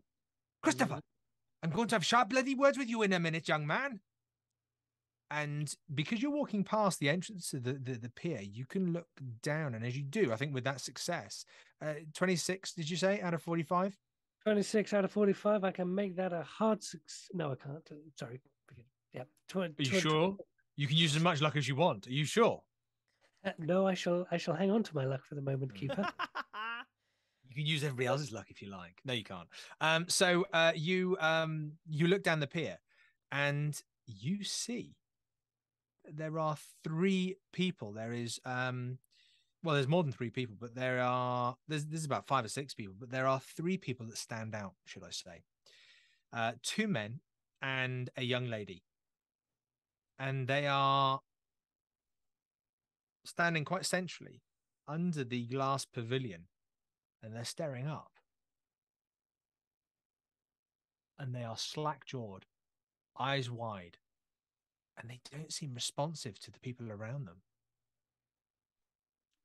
Okay. And the people around them, you can see there's some kind of, shaking, there's some going, some talking, and there's some, trying to make some kind of communication there. What do you do, Gwynfer? Well, he's got to go over there because he needs to make a reservation. So he's going to walk past, so like looking at them, looking up, and he's just actually going to pause for a minute, and He's going to look up. there's nothing there, and then carry on. Well, you're going to need to make a power roll. Oh, Hey. God. There we go. You'll see what they see. One of us. See? Come play with us, Gwynfer. That's a regular power success. 44 versus 50. Ah, bugger. I mean, well done. So you look up, In fact, actually, the first thing you do, and I'm gonna talk this through, Gwynfor, but at any point, if you feel like you do anything different, or you feel like the way I'm narrating it is not Gwynfor's what Gwynfor would do, you jump in and you change it. Absolutely, yeah, absolutely. All I'm going to say is that you walk through and you kind of think about making the reservation. You see these three individuals staring up, wide-eyed, gulping, and you look at them. You can see that they're, one of them's got a bit of bloody dribble coming from the side of their mouth. They've been looking up so far and not swallowing. And then you kind of look up as well, and you do feel there is a moment, there is a wave of, almost like a wash of waking up in the morning. When you wake up in the morning and sometimes there's that moment where you open your eyes and then your eyes close and then you have to forcefully open them again. It's that, but it's a wave. It feels like a wave over you as you look up, and then and you look up, you see something in the reflection of the glass pavilion. The way the windows are angled, they don't reflect the pier. They don't reflect the people on the pier. They reflect the water beneath the pier, because the reflection is coming up from the sides, off the side, angled onto the roof, and then back down. If you were in the water looking up, you'd be able to see what's on the pier. But being on the pier, you can see what's in the water, and you see something move in the water, Gwynfor. Okay. It darts through the water with inhuman speed. It looks like the size of a dolphin. You're familiar with that? Yes. You picked up half a dolphin once upon a time out of the water. Was it pleasant? No. But this moves through the water. But you know what? Doesn't have the shape of a dolphin. You think you see the silhouette of almost like a, not quite human. It's almost like a big, large central trunk. Stubby arm, stubby leg. You think there's a bit of a fan to the head, and then a bloody big tail. Is he reminded see it quickly? of the picture? As in the picture that from Geraint. Bridget, would you pop up handout 6 for us, just as a reminder for our wonderful viewers? I would be more than happy to, my love. En route. Are you reminded of the sketch from Geraint? I suppose in terms of the fan of the head, it seems like it. Yeah, when I say the fan of the head, it actually seems like there's almost kind of spikes to it. Mm-hmm. Possibly. You could convince yourself that that's the same thing. Hey, do you know what? Give me a sanity roll. Oh, I love to. Sanity.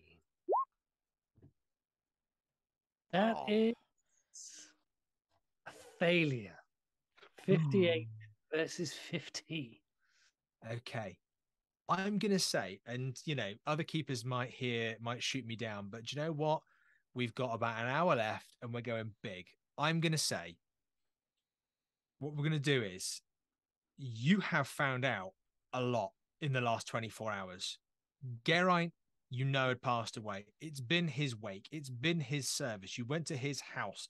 There was identity papers of missing tourists. There was a picture that he sketched of a creature. There were maps of lands that don't exist anymore. You've got yourself a date with Marjorie. There is so many things that have happened that should rock your sanity right now. I'm going to ask you for a 1d8, because at this moment, it's all coming home at the same time. At the same time, there is an aggregation of marginal gains right now that is falling on you.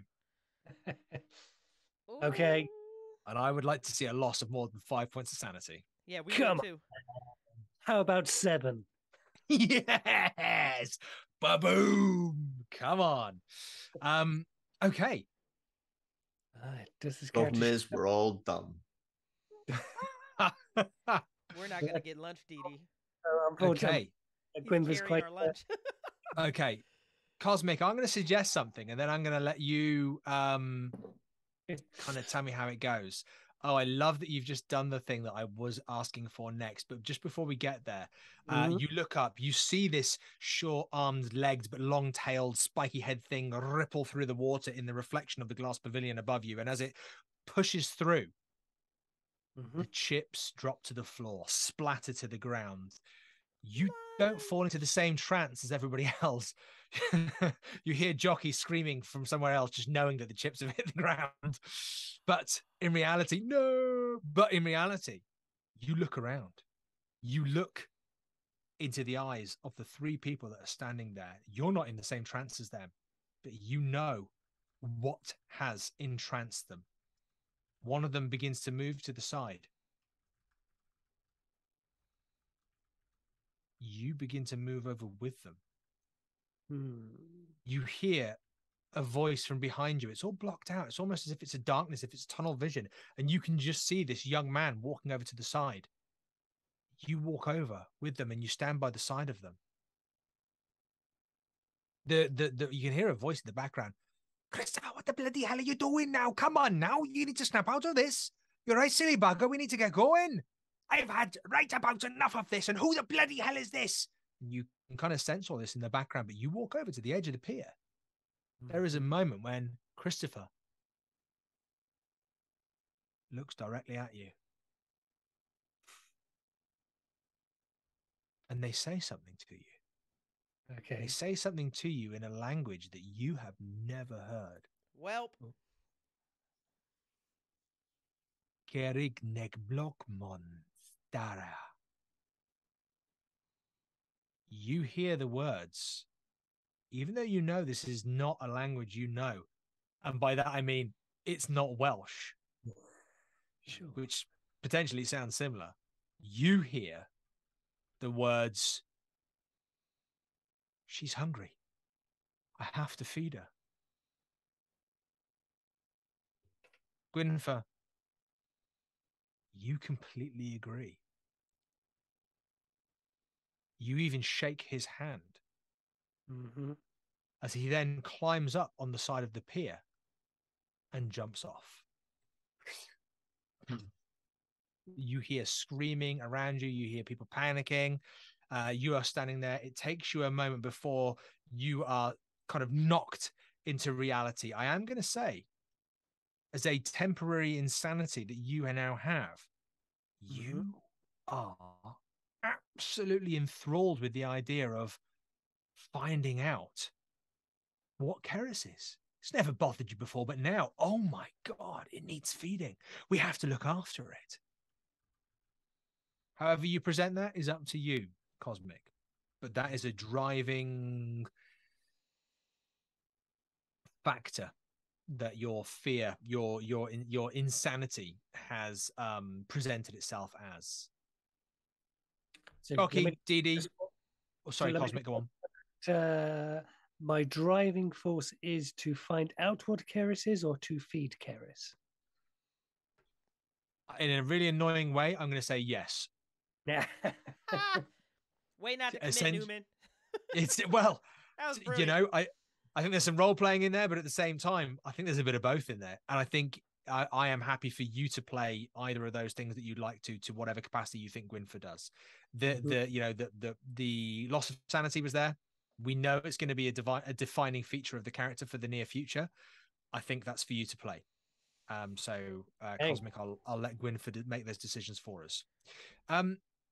Jockey, Didi, you're kind of out of your gear now. You're just kind of taking off your last kind of lead shoe there. You hear commotion explode up on the pier. People screaming. Other people going, Christopher, where are you bloody going? You hear an absolute kind of ruckus up on the pier. And you did see a normal evening in Aberystwyth Pier. Yeah, but just slightly above the norm, just slightly more panic than the One too many standard. screams. Yeah. Okay. Or worryingly, not enough screams. Have we noticed the Lucky is up there? Yeah, No,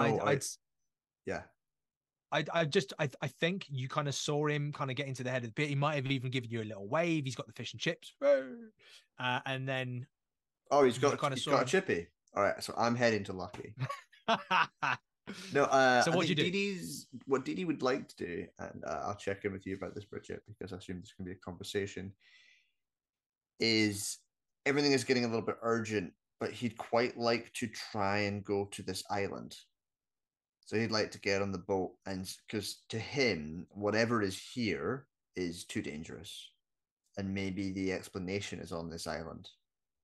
He hasn't quite clocked that we're feeding it people yet. Like that D's not there. It's not a thing. He's working. He's busily trying to solve the thing. So he wants to go to the island.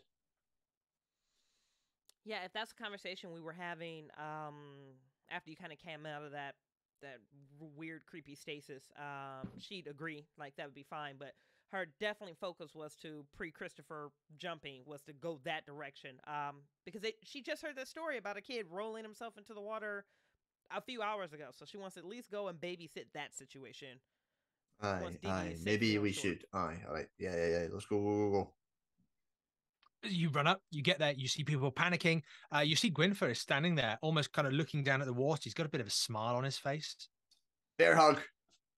And our chips are on the floor.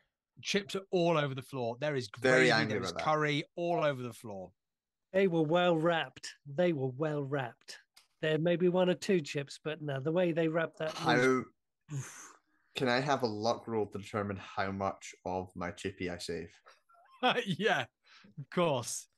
I think the key point of this scenario. I'm glad you understand the important parts of Call of Cthulhu. Indeed. That's amazing. Critical success 1. My entire chippy, the spilled chippy belongs to Lucky. Mine perfectly wrapped. Not only that, some of the spilled chips have added to your chips. So you've Yeah. actually got a better portion of chips than you originally needed. Now, Newman, Chip increase. technically, according to the rules, if you roll a critical success in your luck roll, you're allowed to roll an improvement on your power. What? Holy cow, that's amazing. Let's do it. Do it. Page reference, please. Do it live. Right. I want to see the receipts. This is a Page genuine thing. reference is 100 and made up. I will let the rules lawyers in the stream check me on this. Quite like the rules lawyers. And you know They it's remind not me me. how to play games. Improvement Yeah, roll on my power. I failed my power, so I can add 1d10 to it. Nice. Holy cow. I've Don't just worry. gained 7 power. Going to All me. right. That's amazing. So the good news is, listeners, 7 points of additional power is not going to help Dee Dee. But the other good news is that we followed some rules, which is really nice. Okay, so you're on the pier. Gwynfor is kind of looking around a bit dazed. Dee Dee is picking up his chips with the bigger smile on his face and somehow seeming a little bit more mentally collected. Jockey, you're there as well, just kind of looking at the two of them like, what the bloody hell is going on? What is going on? Yeah, no, she's pushing people around like, somebody tell me what's going on. What happened? What are you looking at? One of the people staring up. She's going to backhand him. Did we see the jumper? You didn't see him. You've seen the aftermath. Okay. So lots of scary So people you've moving seen around. people just kind of going, yeah, what's going on? What's going on? And there literally is like a moment of, kind of people there crying, people running down off the pier, running to the water, running past your equipment and things. Oh, someone's got a rule book. Someone's got the book. Someone's got a rule book. God, did they even do those things? I thought we just made it up as we went along. Yeah, you just kind of, you see a bit of a panic of people. I hate to say it, but this isn't a new thing at the moment in Aberystwyth. It's almost as if someone going off the edge of the pier. It's almost as if something's catching in the water. You're right, Jock. I'm afraid the seagulls had your chips, but yes. The hell is wrong with you? What's happening? She's going to simultaneously, while trying to maintain this conversation with Lucky, she's screaming, stay out of the water. Stay out of the water. Oh, no, nothing's really going on. Just a kid feeding the fish.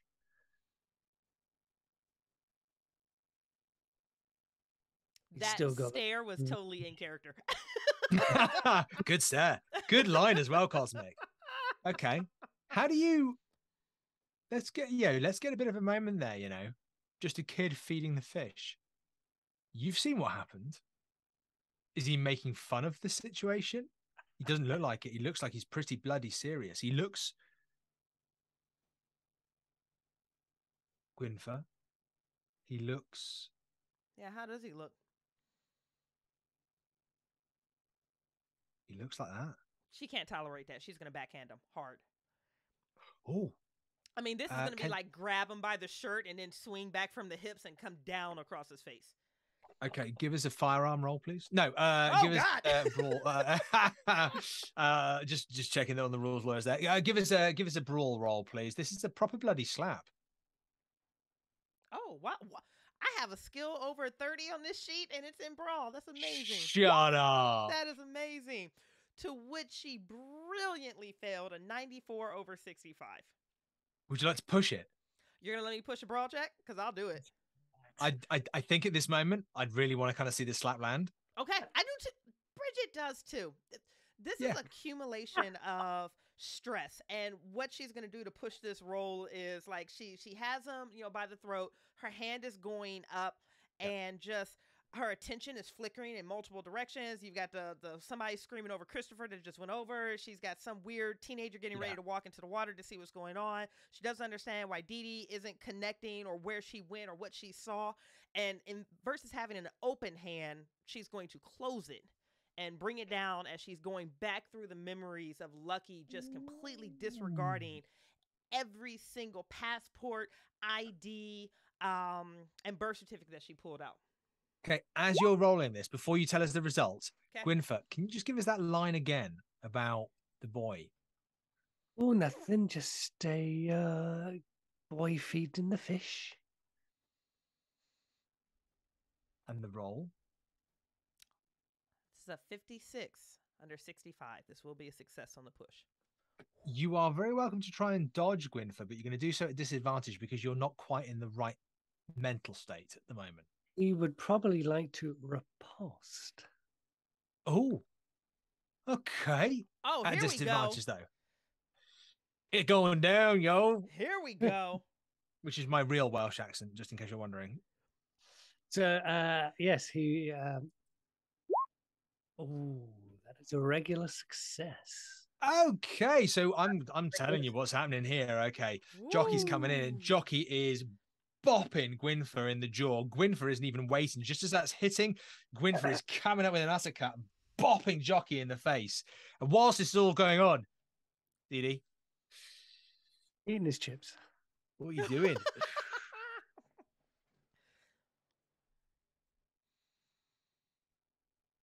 Just eating my chips. You worked hard for those chips. Okay. Right, if Dee Dee's... Oh, go on. Dee Dee, Dee Dee is basically going to bear hug Lucky, and he's going to drag Jockey back towards their stuff, and he's going to get them both into the car and head off to the boat if he can, because I want at least 45 minutes to go and explore this fucking Atlantis. I was about to say, yeah, we need to get cracking. So there's a moment there where I think it's fair to say, unless there's any objections, Dee Dee comes in there, and by grabbing, Lucky, by giving bloody Jockey a bloody shake, you both kind of go, what are we doing? What are we bloody doing? You don't forget what's happened. But you take a minute, and Dee Dee's waking you up. He gets you in the car. You start driving. Dee Dee, where are you going? We're going to Jockey's boat. Going to Jockey's boat. Lucky's boat. Lucky's boat.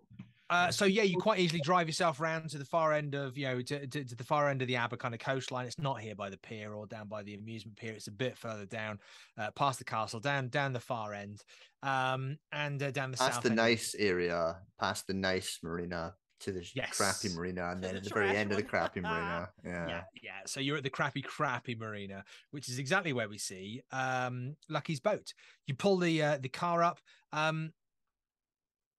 Fortunately, Lucky had the boys prepping the boat for the trip out in the morning. Do you know, I was just about to say that you see Wyn Evans and the boys having a fag on the boat, getting it ready for tomorrow.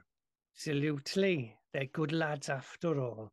Didn't even need to make a luck roll. Yeah, unlike these two bloody lunatics, Gwynfer, they've got some common sense about them. Hey, oh, and you see Win Evans and the boys. They're on the boat and they're prepping the equipment, and you can see the diving suits there. You can see the pumps are there.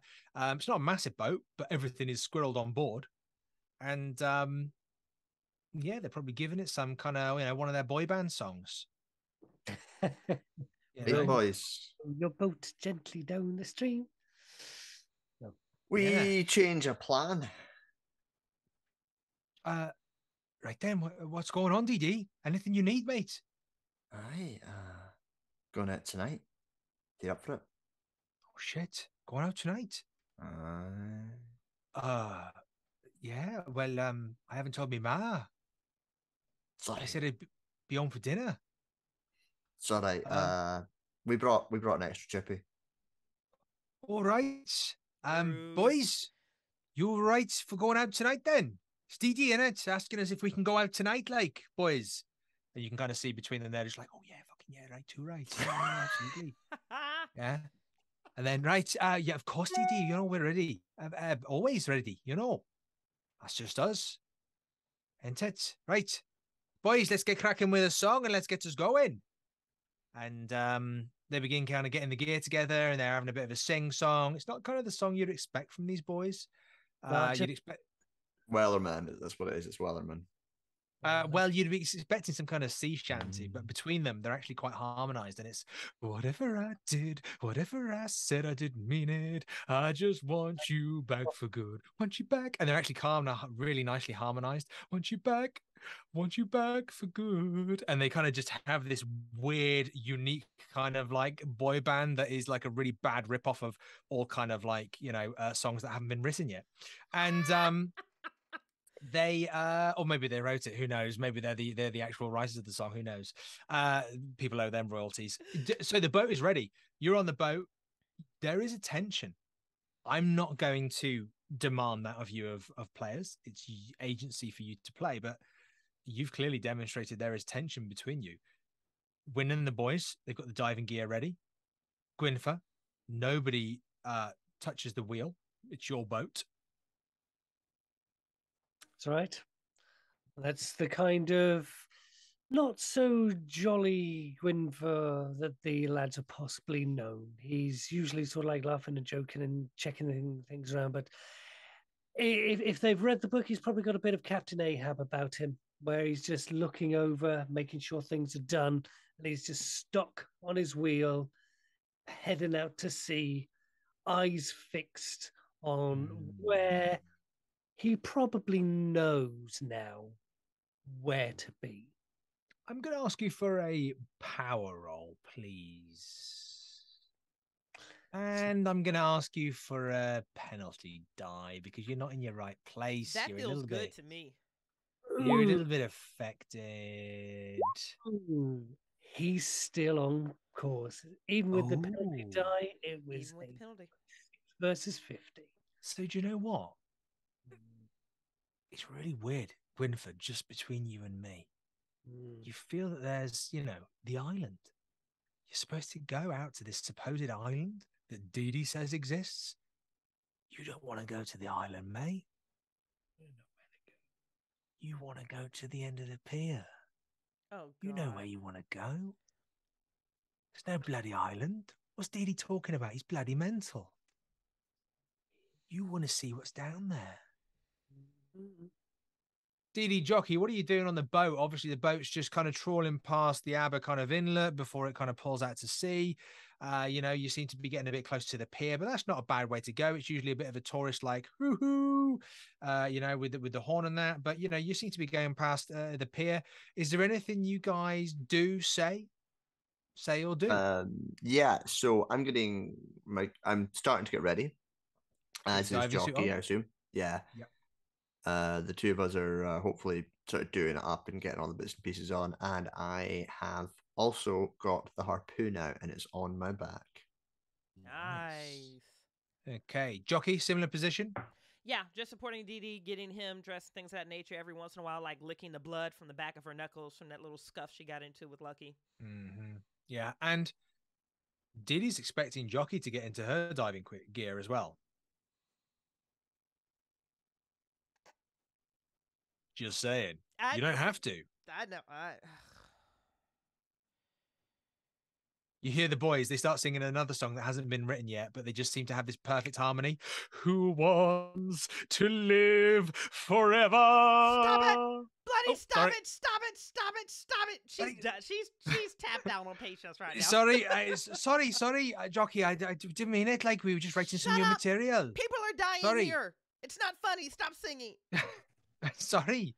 Shit. Bloody Jockey's a bit spiky, isn't she? God damn it! She's gonna start getting dressed or getting suited up. The Portia says she can suit up on herself. I'm gonna sing this whole okay. boat. Everybody. Well, whilst this is going on and whilst Dee Dee and Jockey are kind of getting their suits on and stuff, Gwynfer, Mm. you find the boats pulling up at the end of the pier. Now, the boat can't bloody go anywhere, can it? If the anchor's down. Oh No. God. I swear he passed his power roll. He did, which could have been a completely different story. There could have been a horrific crash and smash and bang. If I'd have failed, okay. But you are in a temporary bout of sanity. Mhm. So I'm just going to leave that with you. Out of sanity, I see. Oh, sorry, insanity. Quite right. Thank you, Hedge. Are there you are sure? rules. I Apparently think there are- a temporary bout of sanity for going in this moment is pretty good. It's what Win and the boys are doing. So, yeah, you kind of get this really strong sense as you kind of go past the pier. If you throw the anchor down, can't really bloody go anywhere, can you? It's kind of what the anchor does. But This is where we're going. We've arrived at a destination. You put the anchor down. Both of them. well, the anchors. Well, you guys see Gwynfer kind of walk past, and you're at the edge of the pier, which is a bit like, okay. Yeah, sure. We often kind of pull in past here and pull out. Seem to have stopped for a minute. Gwynfer's obviously just checking something. You're welcome to jump in at any time, by the way, but you see Gwynfer kind of going over to the anchors.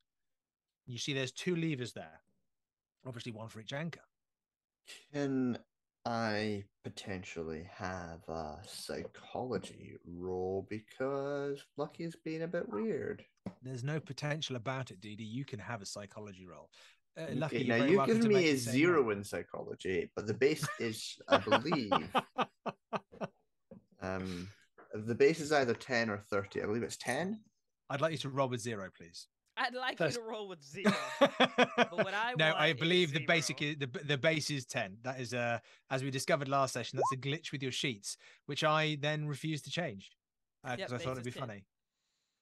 No, Lucky's fine. You sure? What did you roll? 94 versus Oh 10. yeah, Lucky's That- par for the core. Guy, he's just going to the side and giving the people on the pier a wave, which is a bit weird considering the circumstances of what's happened there, but good for tourism, good for, a bit of a fishing trawler going past. It suits the scene, etc., etc. Jockey, anything from you? Yeah, Lucky, why are we here? We don't have a lot of sunlight left. Why are we here? I found some very, very interesting things at the library. Oh, bugger, I forgot to book a table for 2. Shit, I must do that when I get back, otherwise Marjorie's not going to be too happy. No, I digress. No, I know that you 2 want to go out and find an island, don't you? Now, do you know why nobody has managed to find an island out here before? Gently hear the anchors. And he's slowly, but not quite stalling for time, but he is taking a... Please carry on your monologue, Gwynfer. Please carry on your monologue. The anchors are in the background just going as they kind of, you hear the chains kind of rattling down the side of the boat. Well, you know how people have been out here and they've not found these islands at all. That's because they didn't know how to get to them. What if I were to tell you that down there is a pathway that leads to underground passages that takes you up to the island? Not only that, we will find in there treasure. All the treasure that we could possibly want for.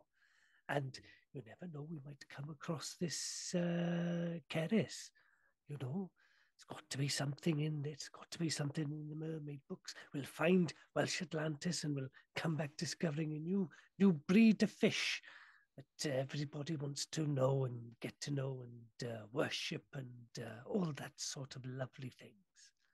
Clank! There's a massive kind of clang and a like a pull, and you can see that the anchors are pulled taut. Not like they'd normally be anchored, where they'd hook onto something and then keep you at bay, and there's the ability to kind of move and swish. This is like a you feel the boat rigid. You feel the waves slapping against the boat in a way that isn't. You aren't moving with the ocean right now. You are being held taut. You see, I know exactly where to drop anchor. Now, if you don't mind not hitting me, Jock, I could do with a hand with my suit.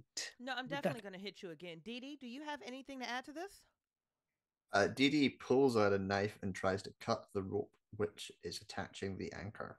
Here we these go. are chain anchors. Sorry, these are chain anchors. No, we're not. That was the that was the noise. That was the noise of the anchor. Apologies, I should have said. Dee Dee is a particularly skilled mechanical engineer. Yes, he is. And therefore has the ability. Please don't tell me this is the one thing I gave you points in. Please don't. Yeah, I do. Mechanical repair is specifically something that I'm quite good at. Yeah. And he would quite easily know how to separate the anchor mechanism if required. It's not actually particularly hard to do. You just need the right tool, which I assume would be on the boat. So he's going to whatever that tool is. I'm going to say yes. I mean, at the end of the day, it's going to be probably some kind of hex key. It's exactly what I would have said. A hex key. That's what I was going to say too. Me too. I would have said a wrench myself, but there we go. Yeah, to be honest with you, a wrench. It might be a wrench. It's no, it's early. It could be a wrench. That's what I was going to say too. Either the hex key or the wrench. Yeah, or a screwdriver. Can I try and unanchor us in place? You can certainly try. Oh, Dee Dee, what's the matter with you? I thought you wanted to go to the island. This is the right spot, and just hand with my feet. I'm coming down with you. It's nothing to worry about. Dee Dee is messing with this stuff, but I think what's happened is these sort of mechanisms are particularly difficult to take apart when they're pulled taut. Yeah. So I rolled a 77 versus 35, and so I can't get the leverage. You're stuck. The boat is stuck. Without needing a roll, Dee Dee, Jockey, you know that you are right above where Dee Dee was diving. When Dee Dee saw that spread of fish bones and that almost kind of jagged cave entrance, you're directly above. You know that because the position of the pier and the position of the beach. Yeah, the tide's come in a bit. You're a bit higher. You know exactly where you are. It seems to be the spot where people have been taking a dive. I don't know what crash dive, some might say. But neither of you have been afraid of the water before. We've got a chance to be paid by the council to find people and bring them back to their loved ones. We've got an opportunity to pursue oceanography. And not only that, it might make us a little bit of money as well if we find some treasure down there. Now, listen, boys, we're going to need quite a long length of pipe and everything. So you make sure everything's right. And like I say, it's one tug for more line, 2 tug for let us out, and 3 tugs for get us out of there.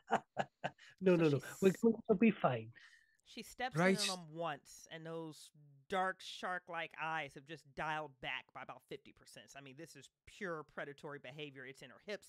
It's in her shoulder. Like the slap in the fist earlier, that was just, I'm frustrated. Now she's angry. So she's going to step in onto Lucky once. She's like, were you helping him? Were you helping him kill those tourists? And then she's going to step in again. Why are we here, Lucky?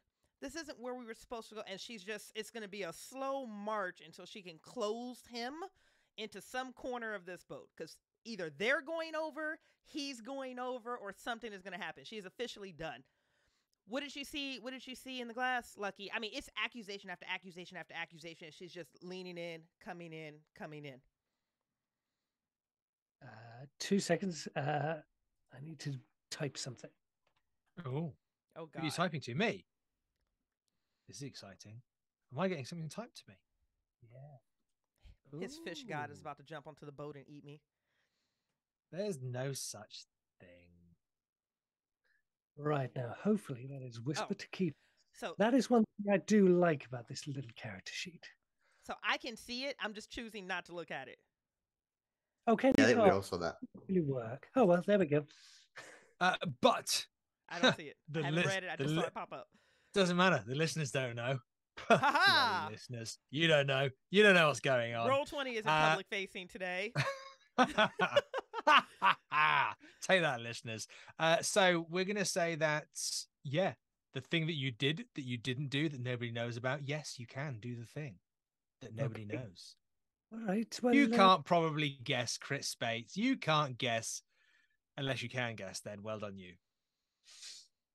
All right. Well, look. I'm not in league with anything. I'm just out here trying to do my best for one of our best friends who's was passed away and has got some kind of thing that he wanted to pass on to us, nearly a treasure map, nearly a discovery of a new species of animal that's going to be a wonder of the world. And all you want to do is complain about some silly tourists who has gone and thrown themselves into the sea for getting drunk or some fumes from the pier or something, you know. Really, you've got to have a little bit of faith. I'm going down there myself. Do you think I would put myself in any danger? Do you think I would put these boys in danger? Come on. Where's your spirit? If there is bodies down there, you want to find them. Then when we get down there and find the bodies, you can say, look there, Gwynfor. There are the people. We still won't know the intent. We still won't know what brought them down there. All we can do is explore with our own eyes. And there's a mystery, a wonder that's lying out underneath that water for us to, well, us to discover and find out where it's going to take us. Come on. Everybody is watching. Jockey, Dee Dee, all the boys, winning the boys, they're watching. They are doing a little song. They are just kind of standing there very quietly as a quartet, just kind of going, "We can't go on together with suspicious minds." But they are all watching intently. They're watching you. They're watching Dee Dee. They're watching Gwynfor. They're watching to see what the reaction is between you. They look up to you lot. They've heard this speech.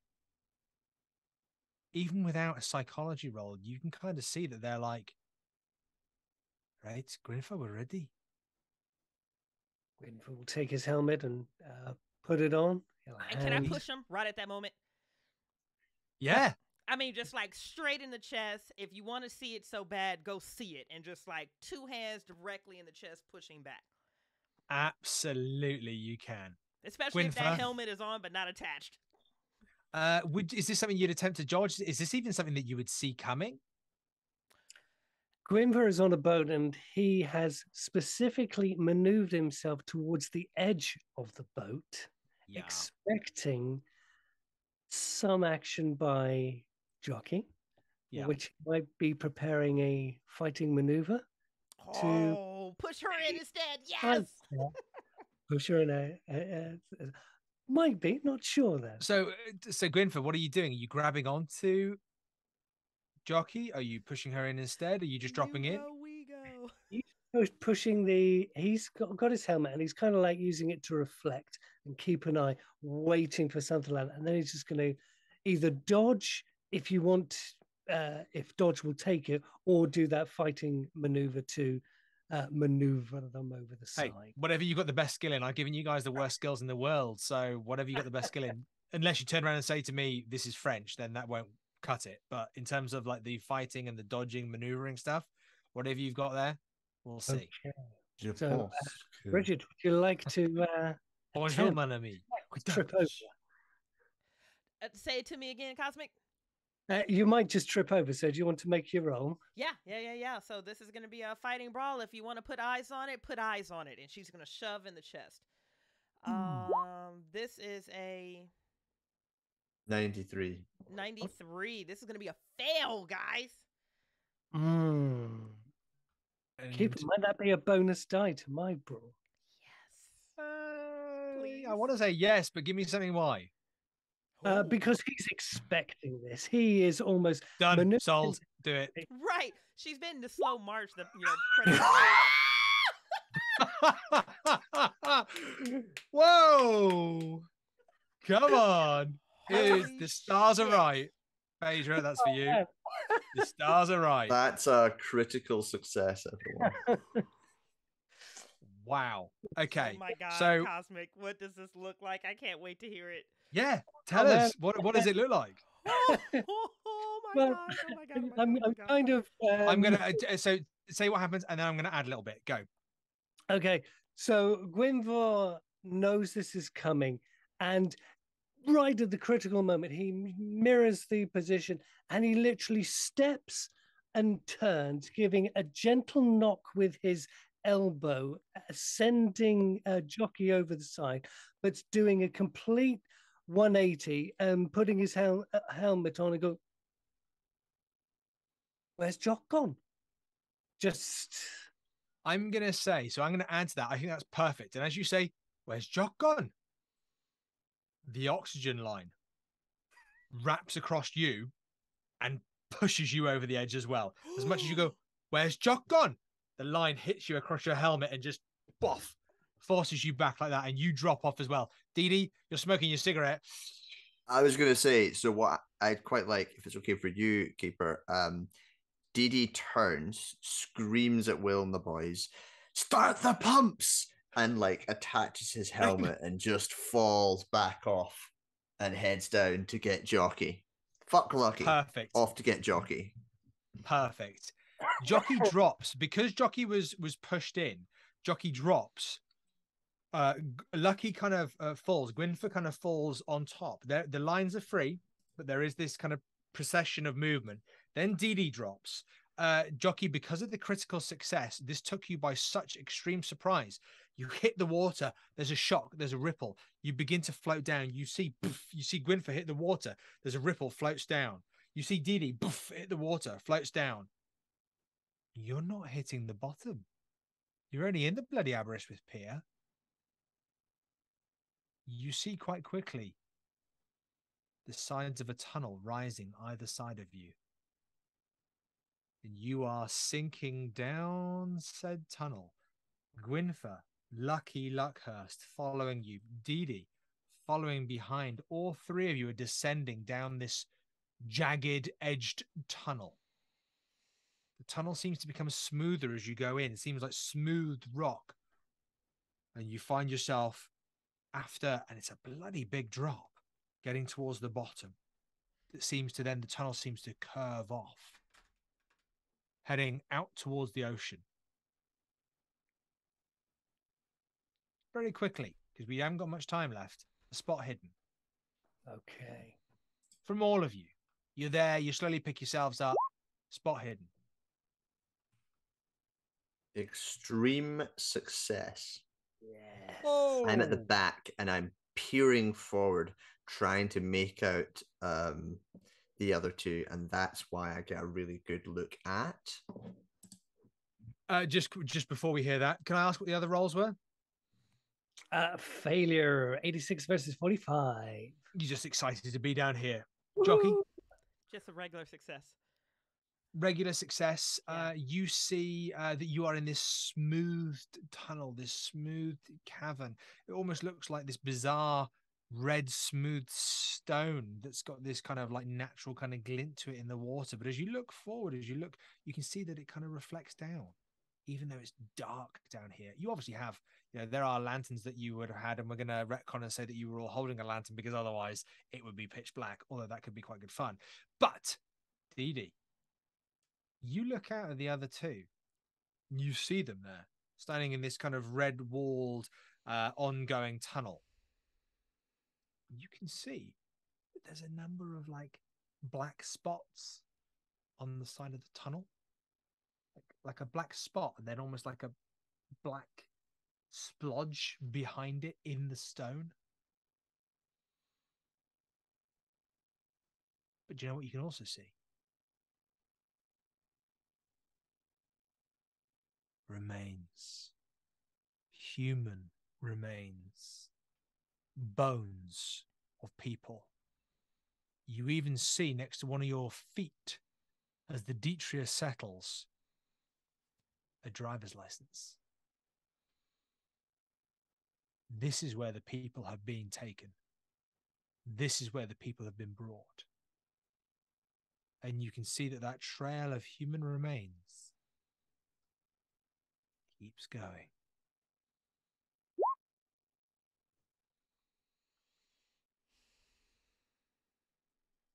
So a sand roll?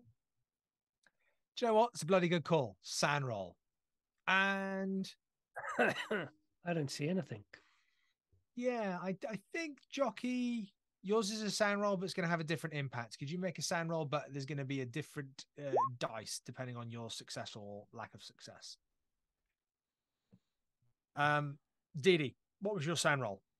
65 versus 38. Fail. That, my friend, is a 1d8 because we're running low on time. So we're going to make you insane. And 4. Jockey. Ooh, just Okay, narrowly. good. Okay, it's good. Obviously, this place is terrifying, but at the same point, you are fucking onto it. This is it. This is it. If you're going to make some money out of this and you're down here and everybody's down here and you've got each other's back, this is the time, but this is where the bodies are. This isn't normal. There shouldn't be a cave here. There shouldn't be this weird cave going through. Jockey? Hard success on the sand. That's a 20 under 44. Keeper, I am throwing this spaghetti at the wall. She was in the process of getting dressed when she tried to take that swing at Lucky. I'm completely okay with being half dressed, weighted down, without having access to oxygen. So if you want to start drowning me for the sake of time, you are more than welcome to have that fun time here. Okay, so rather than just flat out drowning you, I'm going to say that your suit hasn't properly hermetically sealed. You're not quite in that place. So I am going to give you some difficulties in the very, very near future. Okay. Okay. I'm assuming you begin moving down the tunnel, but please tell me if I'm wrong. Yeah, that's it. Gwynver's like almost pushing the others out the way, just walking as fast as they can down to. He's just remembering the words of Geraint. Please set her free from the prison beneath the pier. Oh, If you God. care for me at all, see that this gets done. Do you know what's really weird? As you think of those words, the prison beneath the pier, it almost feels as if darkness looms above you. You've still got your lanterns, but darkness looms above you. It's almost as if the tunnel above you has just closed. Oh, damn it. Because I was leaving. No, you weren't. I was leaving. Damn it. I am going to check Jockey's suit and see if I can just make sure that even if it was leaky, just making sure the seals are done up tight and just go over it once. Yeah, you can see a significant amount of bubbles coming out of it. Go for it, please. And that's a diving roll? I think in this instance, yeah, we'll go for diving as in like a knowledge of diving. We'll make that happen. I'm so sorry, Bridget. That's 100 versus 58. The suit's fine. The suit is fine. That oxygen that's pouring out of the shoulder, that's supposed to happen. The little bit of water that's rising inside her mask, yeah, it's probably just going to level off and then it'll stay there even though it's very close to her mouth. That's just kind of what happens with diving suits sometimes because you're a bit spooked. Yeah, She did fall in.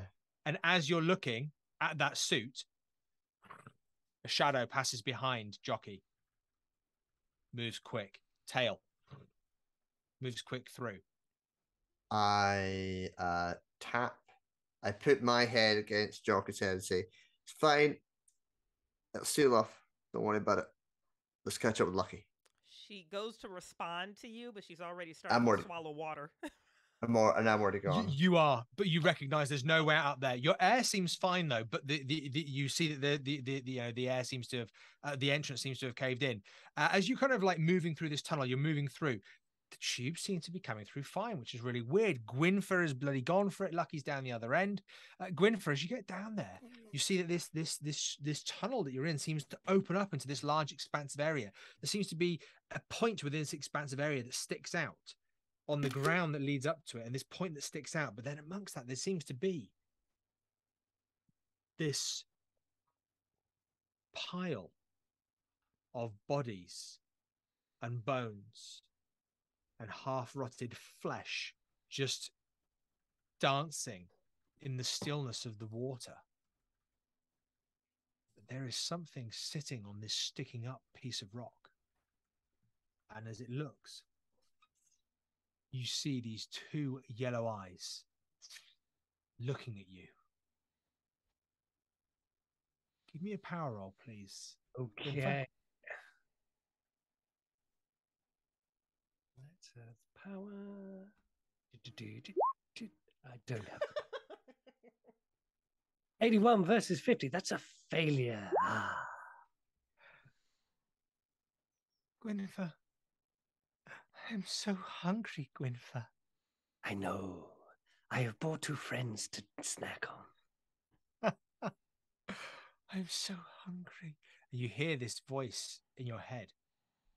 Don't worry, I've got a boat of people up there for you. Geraint Don't- told me all about it. How can I Don't- set it free? Don't feed me. Feed it. Oh, And you see this stubby arm kind of point out into this kind of pit of flesh and bone. And in that moment, Gwynfor, you see there is this small thing. It's probably the size of a child wrapped around this kind of red stone, bulging out of this kind of cave. And you can see that everything else in this cave, all the flesh and the bone and everything, seems to be sitting in this gigantic kind of pool within a pool. It's almost like a yellow liquid within this bigger water chamber. mm. And everything seems to be very slowly dissolving within this pool. Can you give me an intelligence roll? Sure. DD Jockey, you are moments behind. Okay, intelligence. Oh, that is a failure. 78 versus 70, but we're in the last minute. He's going to spend the luck. So he makes that intelligence roll. He makes the intelligence roll. He does indeed. Give me a sanity roll as well, please. Oh God. Okay. This is a big one. Yeah. Hard success. 12 versus 43. Oh, okay. I'm glad you've made the sanity roll, because then you get to can I explain to everybody what's happening. Well, what I would like to just interject is Gwynfor is actually concerned about the person in the middle, and keeping in mind Geraint's note, he's thinking that this big one is keeping them prisoner. So that's where his mind is. Right. Well, let me enlighten you. You've made a success of your intelligence roll by using luck, but you're able to maintain a sense of sanity. In a minute, we'll see how that affects you in terms of how you make sense of it with intelligence. But as Didi and Jockey kind of come, like, slow kind of pacing, almost running up to you in their diving suits, you look around and you realize where you are. You are inside the stomach of something very, very big. The yellow liquid at the bottom is a form of stomach acid, and this Keris is asking you to feed it. You now look at Keris and you see her yellow eyes piercing you, and this long tail wrapping around this red stone. It's not stone, it's flesh. It's a part of this larger creature, and the tail is embedded into the creature. You see Keris is feeding off this gigantic leviathan that is lying in slumber. But she needs it to be fed, because otherwise how can she feed? And you realize, Gwynfor, at this moment, you are in the belly of the beast. And a smile curls up on your face as you work out what's going on. Didi, Jockey, you're running up and you see Gwynfor looking the other direction. What do you do?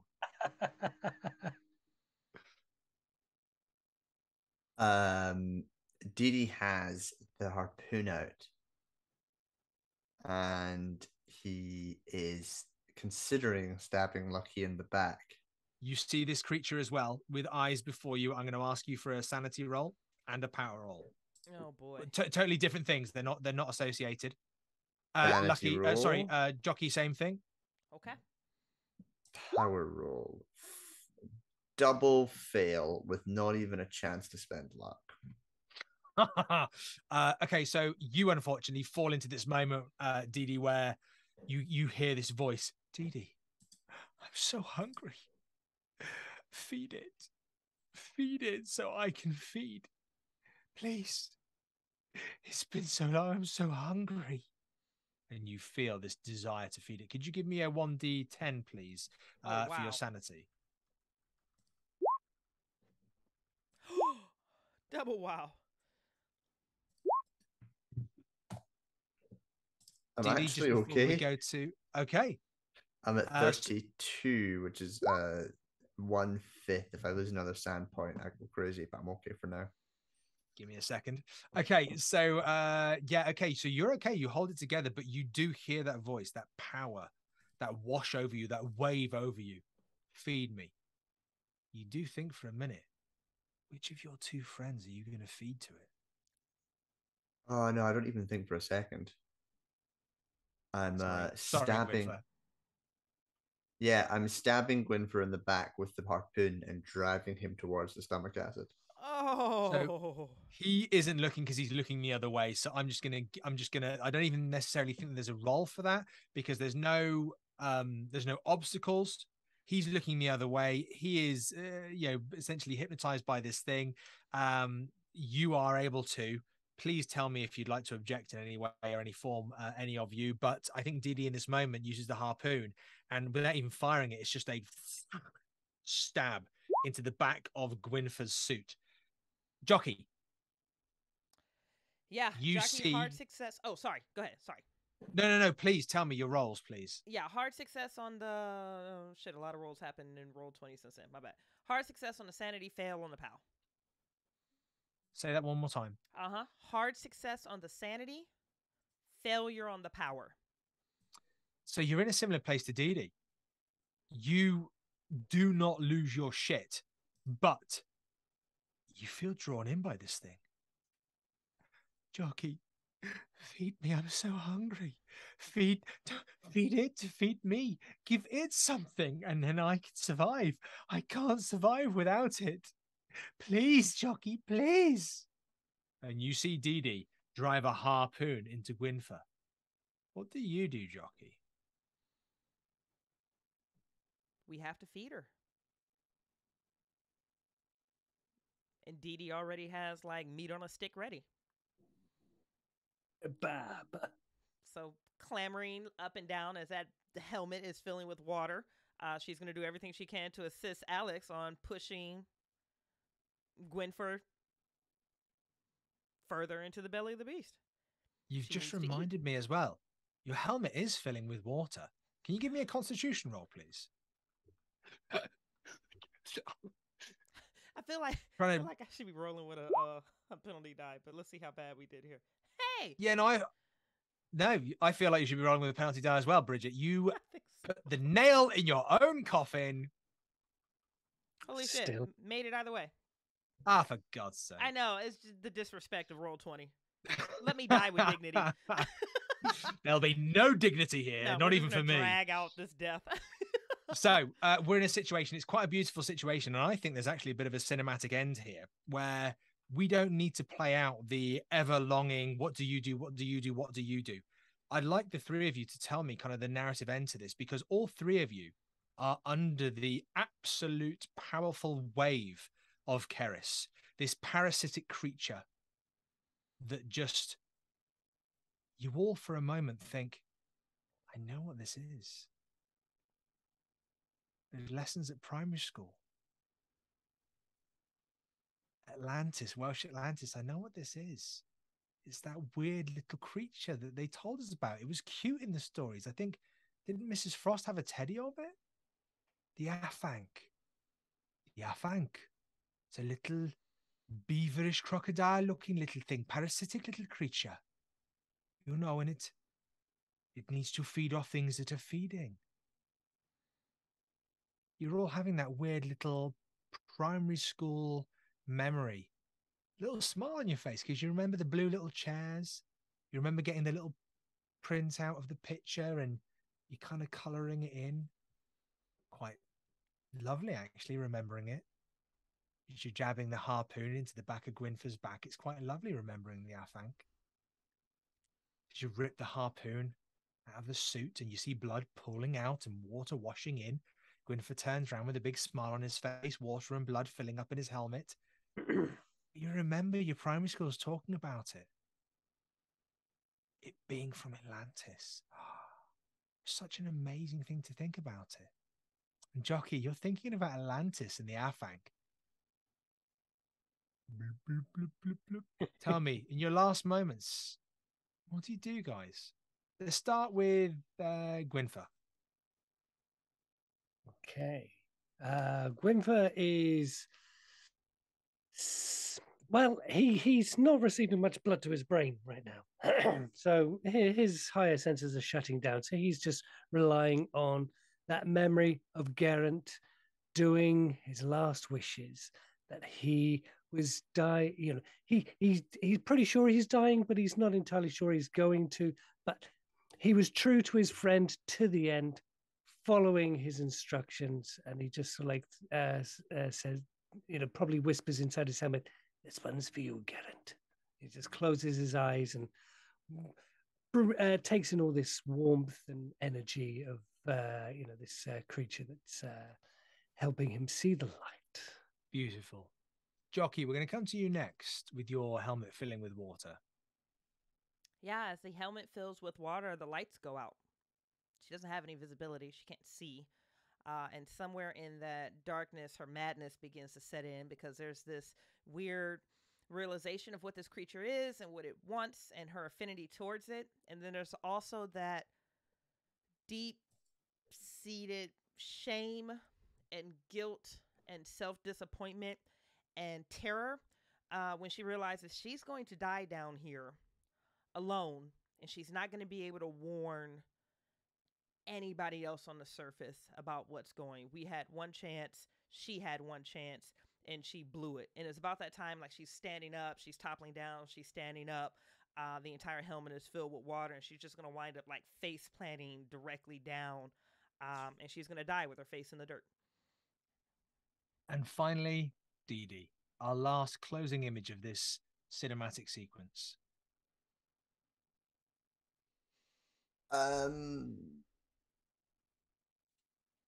guess, Keeper, you've got a bit of a call here because I think maybe what happens is Dee Dee watches Lucky get shoved in and then watches Jockey die. And I think that pushes him over the edge and he's just gone. But I think the next scene we see might actually be Dee Dee climbing back out onto the boat. Yes. Telling the boys the horrible accident happened. Yes. Yeah, really horrible. And then we kind of go forward a little bit and we watch Dee Dee making an offer in Geraint's place. Yes. Moving in. Getting that position in the Rotary Club. And just never reporting the missing bodies. In fact, yeah, it's like, it's a great place for tourists, Aberystwyth, and really pushing that, you know, really, he actually ends up the local MP and, you know, really pushing that, you know, it's just a great place for tourists. And no one ever realizes just how many people go missing in Aberystwyth. Tourists come and go. Yeah. I would like to thank all three of you for such a wonderful ending, and what a lovely cinematic moment there, Hedge, to really kind of tie that up. That is, wonderful listeners, the end of Hometown Horrors Volume 2, Aberystwyth. What I would now like to call, I don't know, I feel like I should come up with a name really quickly. Oh, The Belly of the Beast. Yes. That'll do. That's a good name right there when I finally write this up as a full scenario. So thank you so much for listening, and Bridget, back to you. Yeah. Oh my God. Standing ovation for TA Keeper Newman. Wow, what an ending. I agree with the chat where Keeper Chad said this would be a great show to watch. That, Friends of the Symphony, is where our show ends for tonight. Thank you to everyone who joined in currently and or is watching the replay. You guys are indeed the best part of waking up. We sincerely appreciate you. Miskatonic Playhouse, thank you guys for coming. TA, thank you for an absolutely brilliant time. Cosmic Hedge, per usual, I love your faces. We are going to do this drawings quick, fast, in a hurry. Unless I'm wrong, we only had 2 entries, so this should be really easy. Oh, one of them's me. Yeah, the other's me. It's not. I'm joking. So I do believe, at least on my end, oh, Playboy614, thank you for coming to my house this morning, and also thank you for staying through the entire stream. It looks like it didn't register on the chat, did it? I said pick winner, and it gave me Static Beetle. Is that showing in the chat at all? Yes. So Static Beetle, yeah. woo! Okay, Static Beetle, email me at the email address located in the chat, and I will get you your complimentary copy of Hometown Horrors Volume 2. And then if I pick another winner, it's the only other submission we had was John. So, John, you win a copy of Alpaca in the Sheepfield. I'm going to donate it to Static Beetle. Hey! Beautiful! Static Beetle, you got 2 gifts for the price of 1. Okay, guys, I'm going to close this out quickly because I do have a client outside who is here to pick up their dog. If you don't know, I run a kennel out of my house. Before we empty out the auditorium, let's go around one more time and say goodnight to our symphonic cast. Starting with Keeper Newman, jumping over to Cosmic, dropping down the hedge. Give us your name, where to find you, and what you do. My name is T.A. Newman, and I am the host of the Miskatonic Playhouse, and you can often find me standing on the pier in Aberystwyth or at www.miskatonicplayhouse.com, where we have a plethora of scenarios for you to engage with, and you can send your scenario in for us to play as well. Cosmic, over to you. Thanks very much. It's been great being here. Thanks for everyone tuning in. You can find me over at the Miskatonic Playhouse, but also, as the bot has been constantly reminding you, always have Roll for Sanity, where we become mythos investigators. I do like looking at the player side of things. So over to Hedge. My name is John Hedge. I'm the backstage manager, so also at Miskatonic Playhouse, but I'm also a parkour coach. So if you want to watch and weirdly realize I jump on things for a living, you can go to Instagram and go to Access Hedgehog. Miskatonic Playhouse, thank you so much for coming over to the Symphony. Thank you for everything that you do for the creator content community. Thank you for everything you do for Chaosium. Thank you for donating your time, your energy, your expertise, because you guys aren't being paid for this, and you're still literally knocking it out of the park and running What? What? You're not being paid for this. Somebody speak to Mike Mason. Y'all right talk now. to Newman, Mike Mason, somebody pray about it. Miskatonic Playhouse, again, thank you for everything you do for the community. Thank you for everything that you do for Call of Cthulhu. You guys are really, sincerely the best part of waking up. I'm going to get out of here because I've got a dog here and I've got a parent outside. We hope you have enjoyed the Symphony, and we look forward to seeing you guys again soon. Mwah! Have a wonderful night, guys. See you All guys. right. I'm going to see if I can end this stream successfully without all of Twitch hearing all of my background noise. Let's see how that shit goes.